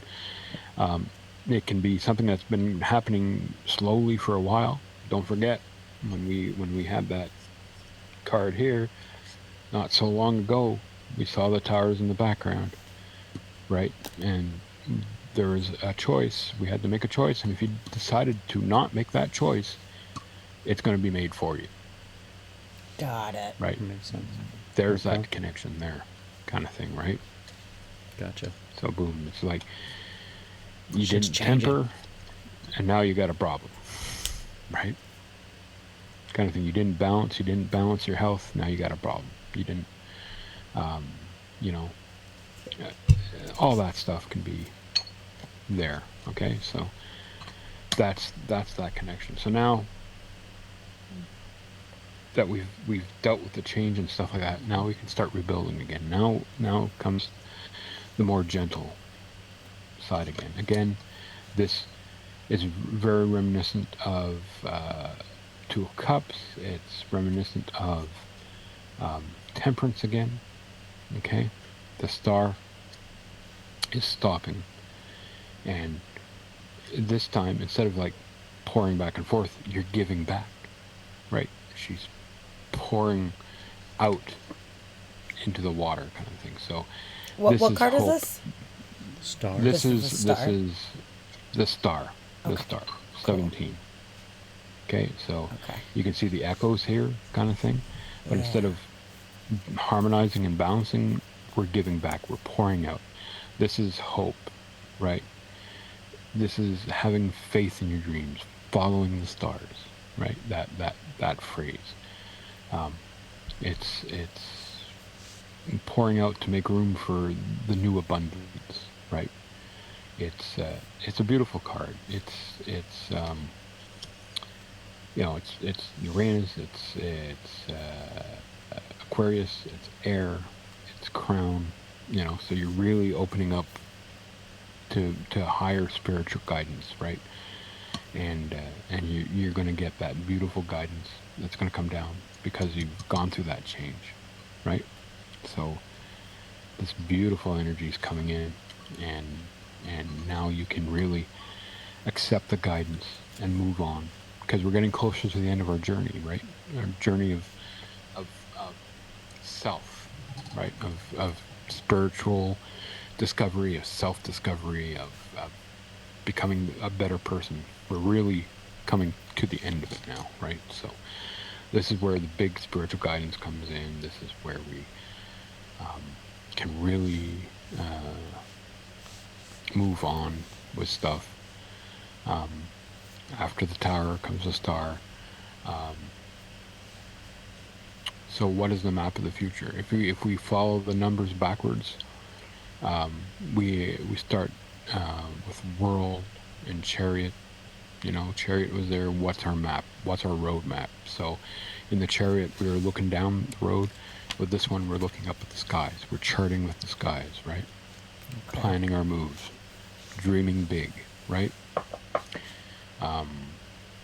It's action. So instead of here, like the Temperance card, which is like balancing back and forth, this is like action. It's taking that next step kind of thing, right? So it's huge. It's not just what's in front of us, like the Temperance cards, like dealing with the little things. This is like the stars, the universe. It's like big, okay? So what's our spiritual path? Where are we going kind of thing? This is that time to plan that and know that we're getting close to the end kind of thing, right? The end of our journey. We've reached that level of spiritual guidance. Kind So of thing. kind of like accomplishment, like you get a gold star. Good. Yeah. Good job. Yeah, Gold kind star. of. Kind of. But you still have a ways to go, but it's like dream big, plan big, chart with the stars kind of thing. You can go further. When you're walking through the forest, and you know that moss grows on one side of the tree, and you can follow, you can keep your direction by following that moss. And you kind of know that the sun is kind of where it is kind of thing. And you can follow a creek, out of the woods kind of thing. But that's very micro, vision. But at nighttime, you see those stars, and you can really better pinpoint yourself, right?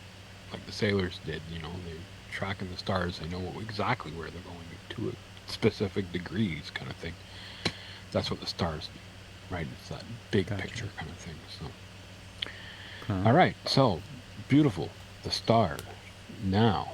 So, the star is hope. It's like I say, it's hope. It's spiritual guidance, action, big picture kind of stuff. Now, what's going on with the moon? The moon.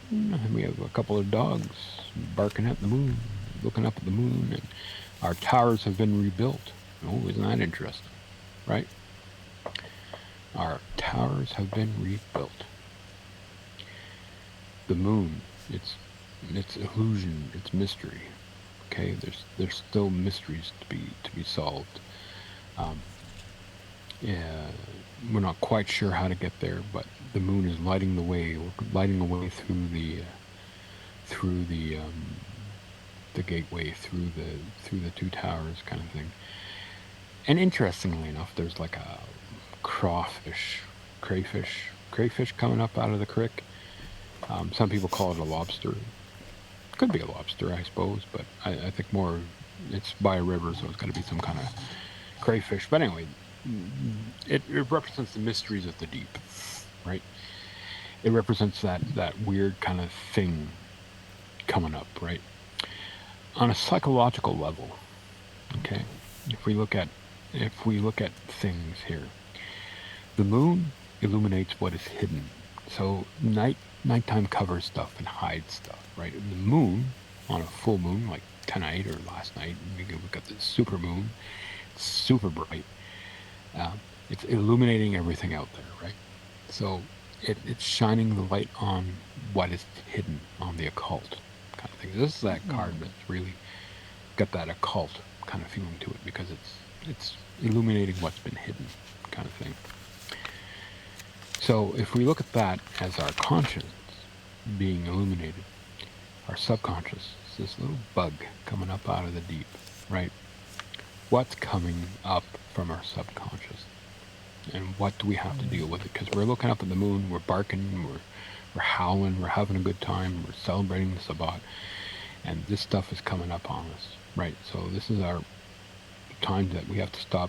It's the stuff that's come up from everything else, all the tribulation stuff that we've gone through. It's just that little subconscious stuff, We have to deal with this stuff kind of thing. And these two dogs, okay, if we look at it carefully here, I don't know if you can really see it here, but one is more wolf looking, kind of whitish, more wolfy. And this guy's a little darker, a little tanner.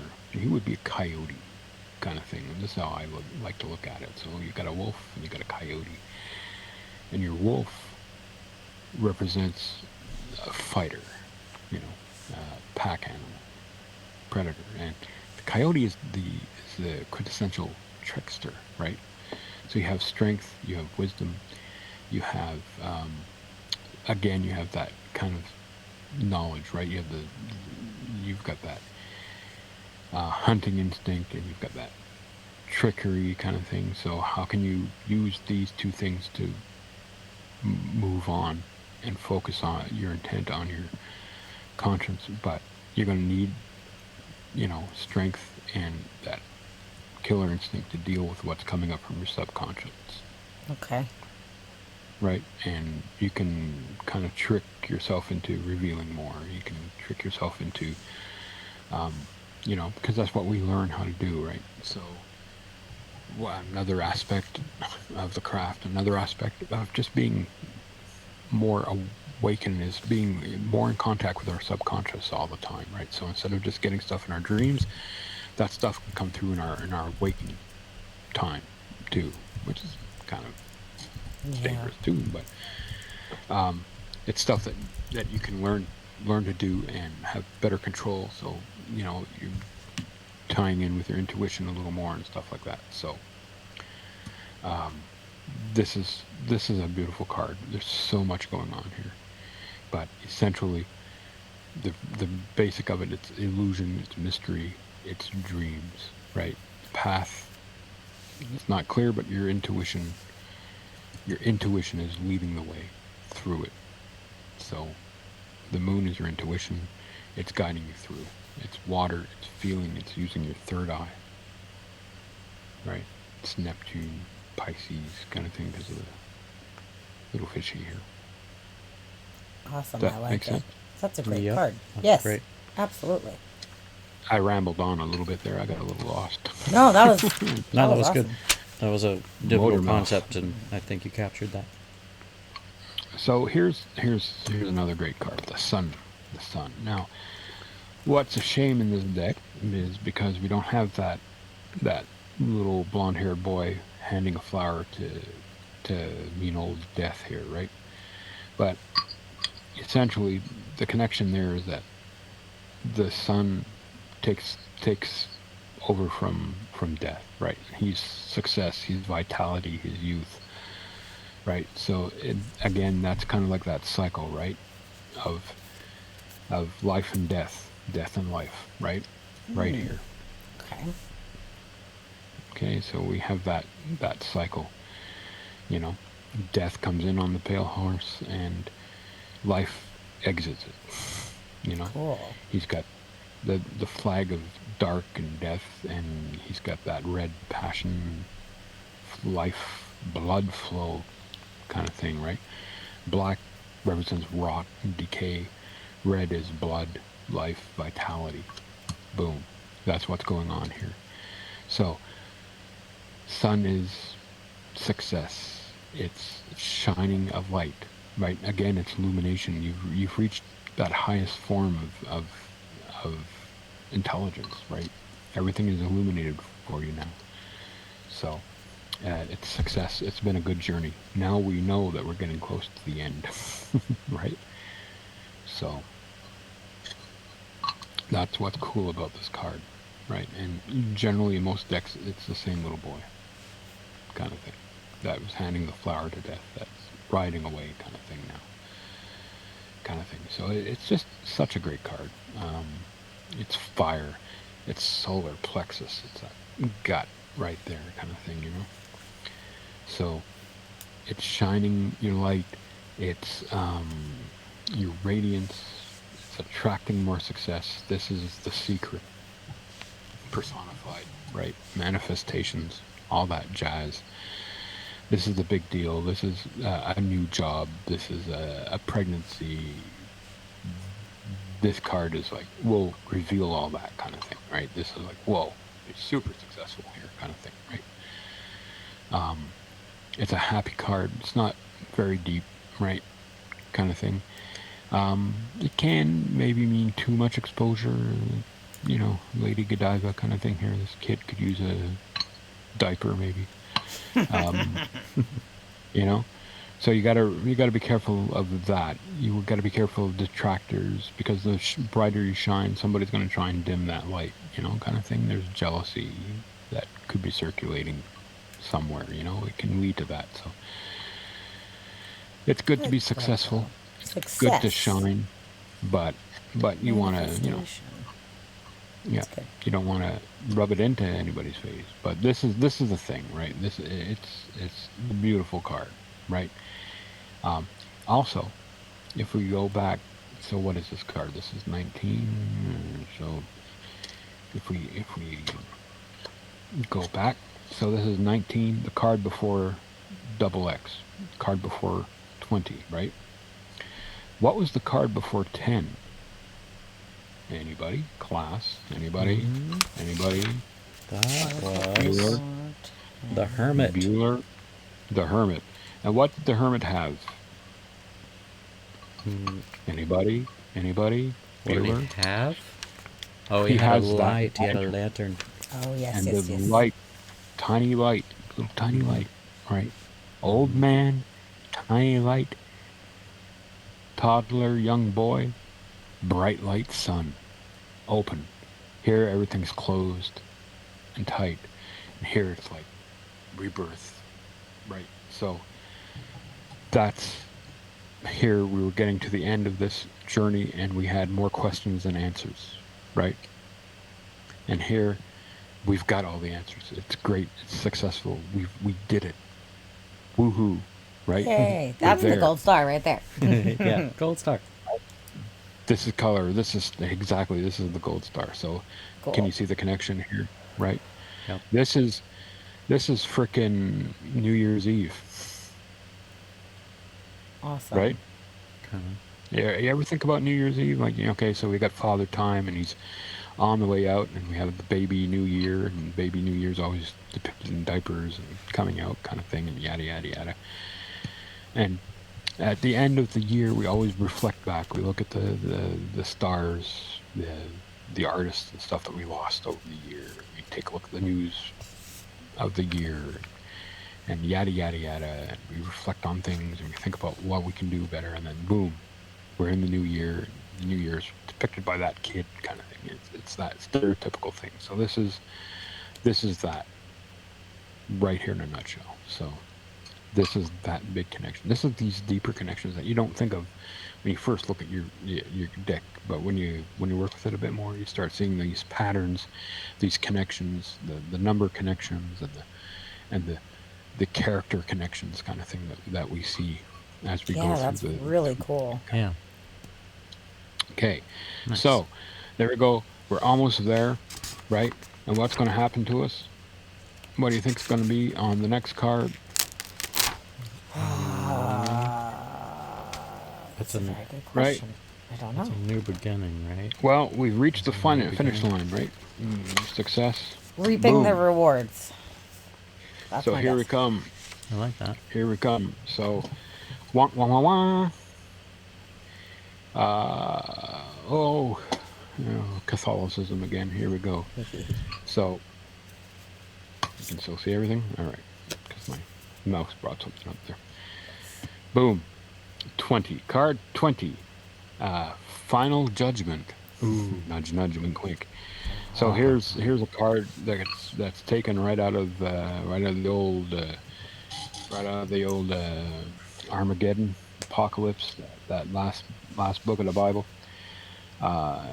Gabriel blowing his horn, and all the souls being awoken, coming out of their coffins, rising on Judgment Day to be judged. Right? Very biblical kind of look here, kind of thing, right? Judgment. That's what we're looking at here, right? Okay, but what do we mean by judgment? What is the judgment here? Okay, what is our inner calling? So we've learned everything. It's been successful. We've reached the next spiritual plane. What is our inner calling? What are we going to do with all that stuff, right? how do we apply everything we do? Well, it's daily choices, right? Everything that we do, our daily choices, should align you with your life's purpose every day, kind of thing. Well, according to the tarot. So, we need to judge again everything that we're doing, kind of thing. So, it's double wheel of fortune, right? So, again, it's like double karma. So this was the 10,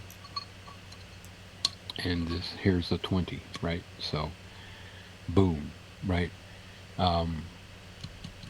Double the wheel of fortune. Judgment can be negative, because are we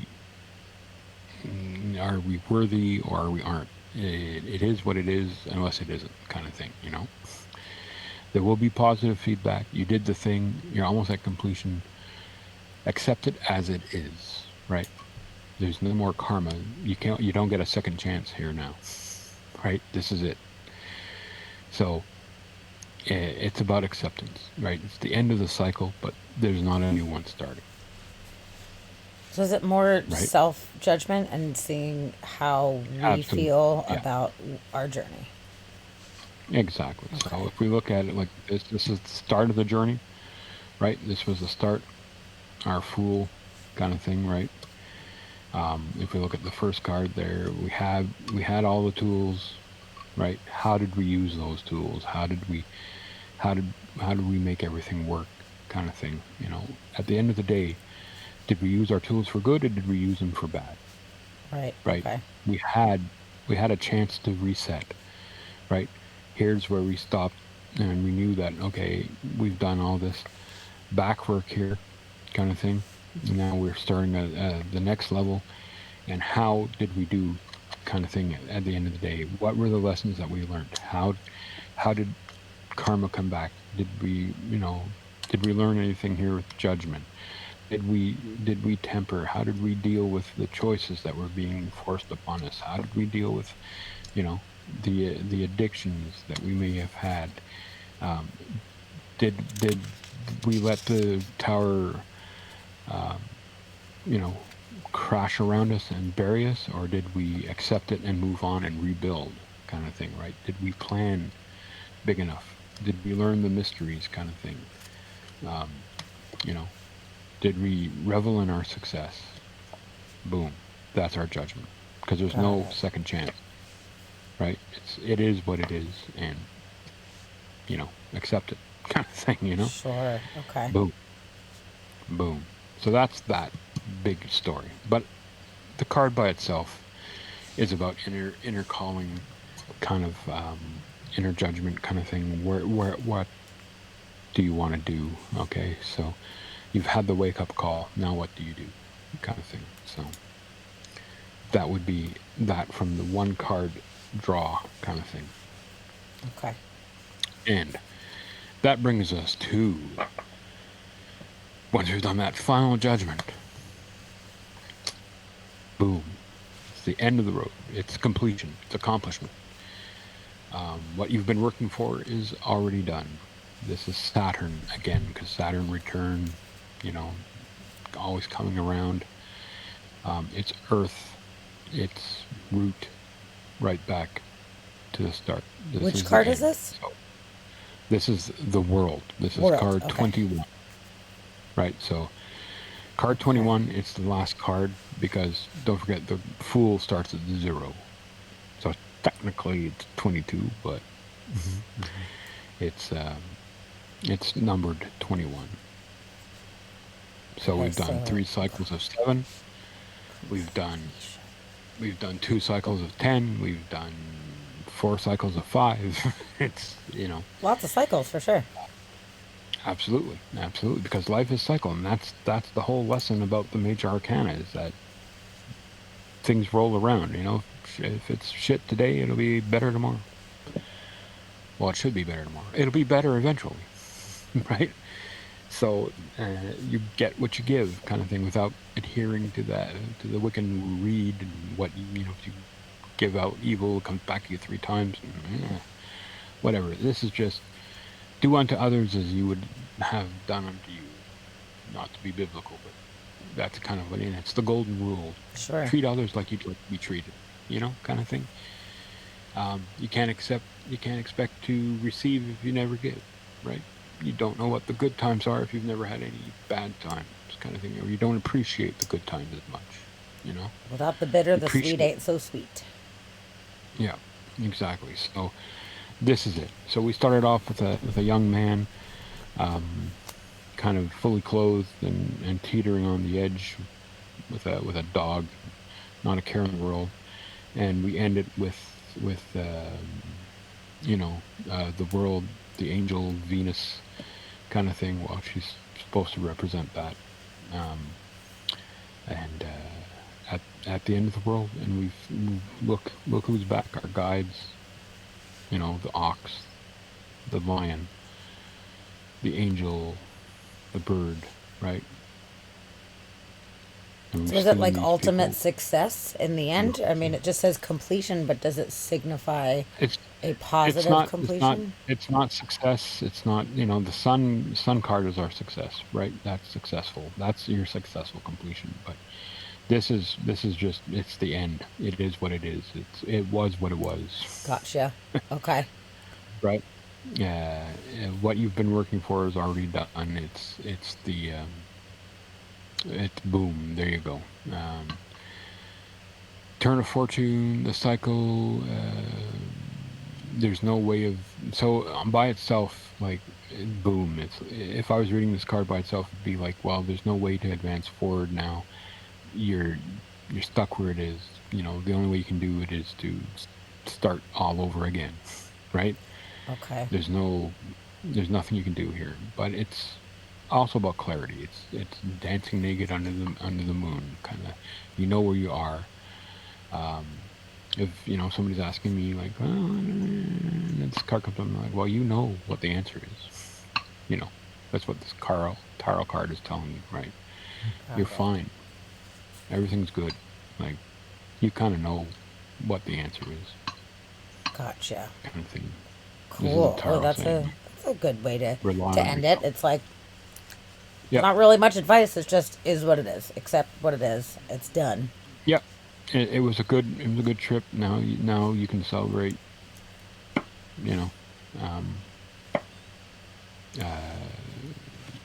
Boom. There you go. And it's 7 times number 3. So you're ready to start creating again. Right. Awesome. Start the whole thing over. Right. So if we look back, way back here at 3, and 7 cycles later, we're here. You're ready to create again.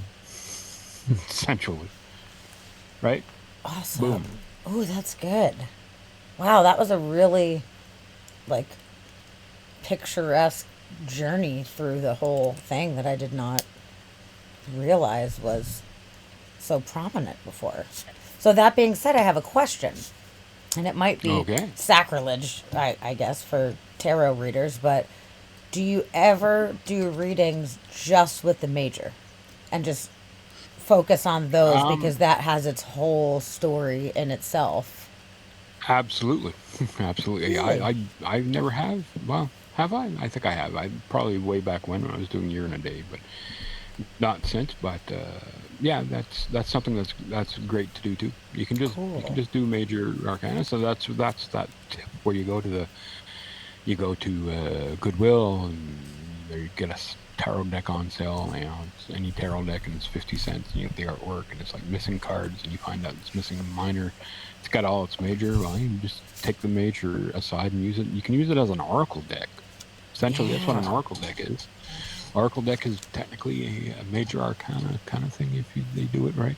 That's true. That's very true. So you could just draw a major arcana card every day and figure out what you need to do that day, kind of thing, right? So awesome.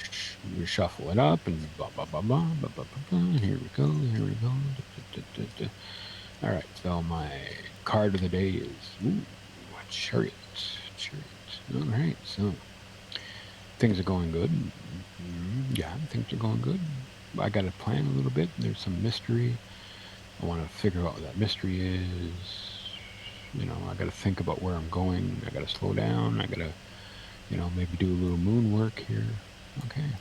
That's what's going on today, right? Is be careful, keep an eye on the road, eyes on the road, hands on the wheel, keep things in check, look into how I can keep the momentum, right? What are Gotcha, the yeah. mysteries? Just a one boom. card thing, just bam. Yeah. That's my card for the day, kind of thing. Where am I going? What's next? Whoa, okay, well that's kind of like yikes. Okay, all right. So, oof. All right. Something big's gonna happen today. Some changes coming. Is it gonna be a big change or a small change? What was that one? What card was that? Tower. Oh, the That's tower. the tower. That's the tower, right? So, Yeah. Hey, if anybody So- has any questions in chat, go ahead and type them in. Our earbuds are about to die. Do you want to grab yours? Are they? And I'll Oh, put yeah, yours in okay. instead. Yeah, our earbuds are yelling at us, Uh-oh. dinging. So we'll just Give me that. cool. We'll take a moment and see if anybody has any questions, which would be handy, or if you guys are just stoked with everything and everything was very easily explained, then even They've better. all fallen asleep, no doubt. I think everybody was Bored so to death. enthralled. Like everybody wasn't even chatty in the chat because everybody was so enthralled with what was going on. They're all bored to death, and they've had enough of me, my ramblings, and they've all gone to sleep. Never. Hold on, we're gonna switch Yeah. to Dusty's earbuds real quick, so that way, we are good to go. So, give me just a second. We're gonna disconnect. My camera around. Poing. There we go. Look at that. Hello, folks. Oh. Is it open?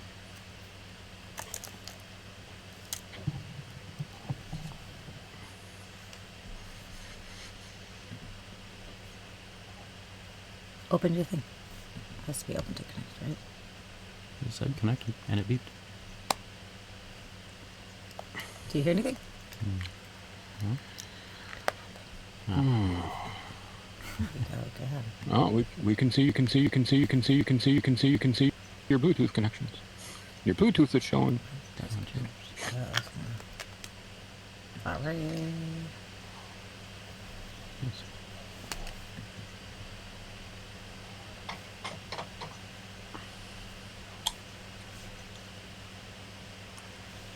Okay. I can't hear anything right now. How are we not hearing anything? Let me see. I feel like mine are kind of wonky. Could you hear? Okay, sorry. Okay. Cool, no questions in the chat though. That's good. All right, that's pretty good. Actually, in that case, Try that. Well, I appreciate you, Lady Adriel. I hope you enjoyed that. You did enjoy that. That's what you just said. Yeah, switch. I can't hear Plain Toast at all. But yeah, that was fun. That was good. Great. Well, what I'm gonna do is, since our things are on the way out, but they've charged a little bit, we'll just reconnect this one and hopefully this works good. Yeah, that is really strange. Yeah, Oh, Oh yeah, I can't hear you I guys. can hear you just fine now. That's Testing, 1, Yes. 2, 1, 2. Yeah. I can't hear anybody. you can't hear us? Relaxing to listen to. Well, I like to hear that. That's good.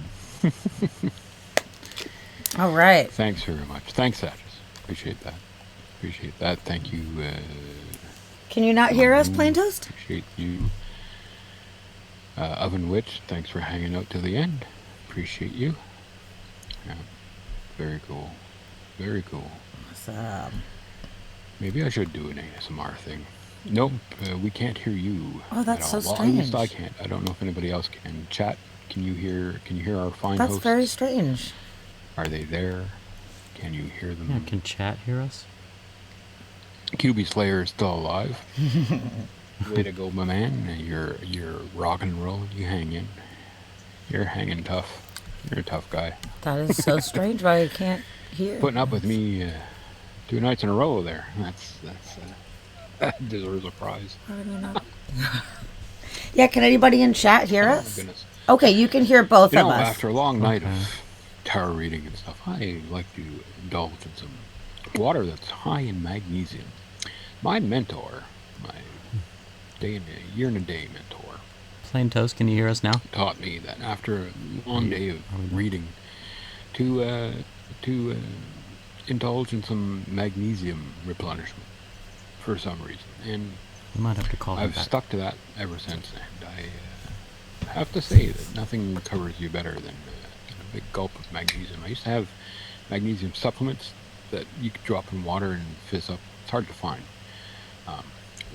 So that's why I'm drinking the smart water, which is not very ecologically sound because it's a plastic bottle. But I do keep the plastic bottles and use them over and over again for a while.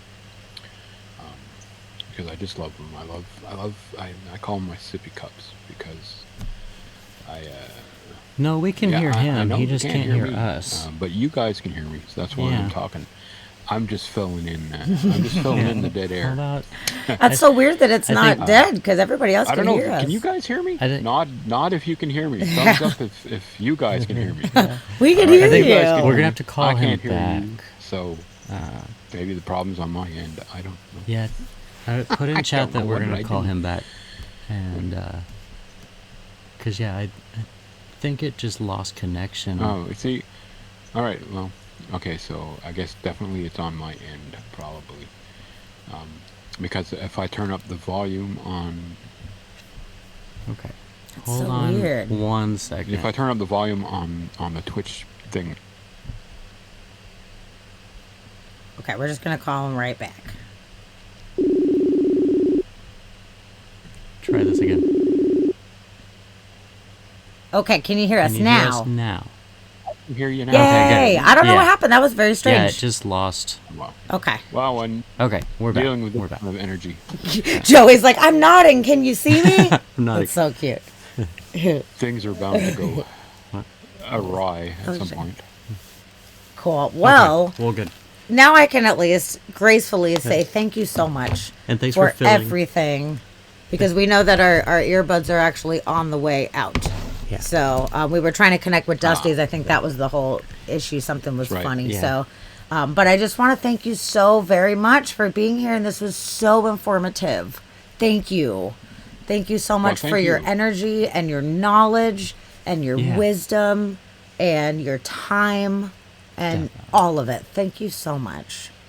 Well, thank you. I did have that little bit of a brain fart around the Emperor card, but you know. You know what? It is okay. It's a Sounds okay. lot of information. We do not imagine that you are going to remember literally everything. Like you said, you're not like some 90-year-old guru or something, exactly. you know? I am not. Nobody is. Yeah, you don't claim to be a One guru. card out so- of 72 isn't too bad. I No, not at all. guess.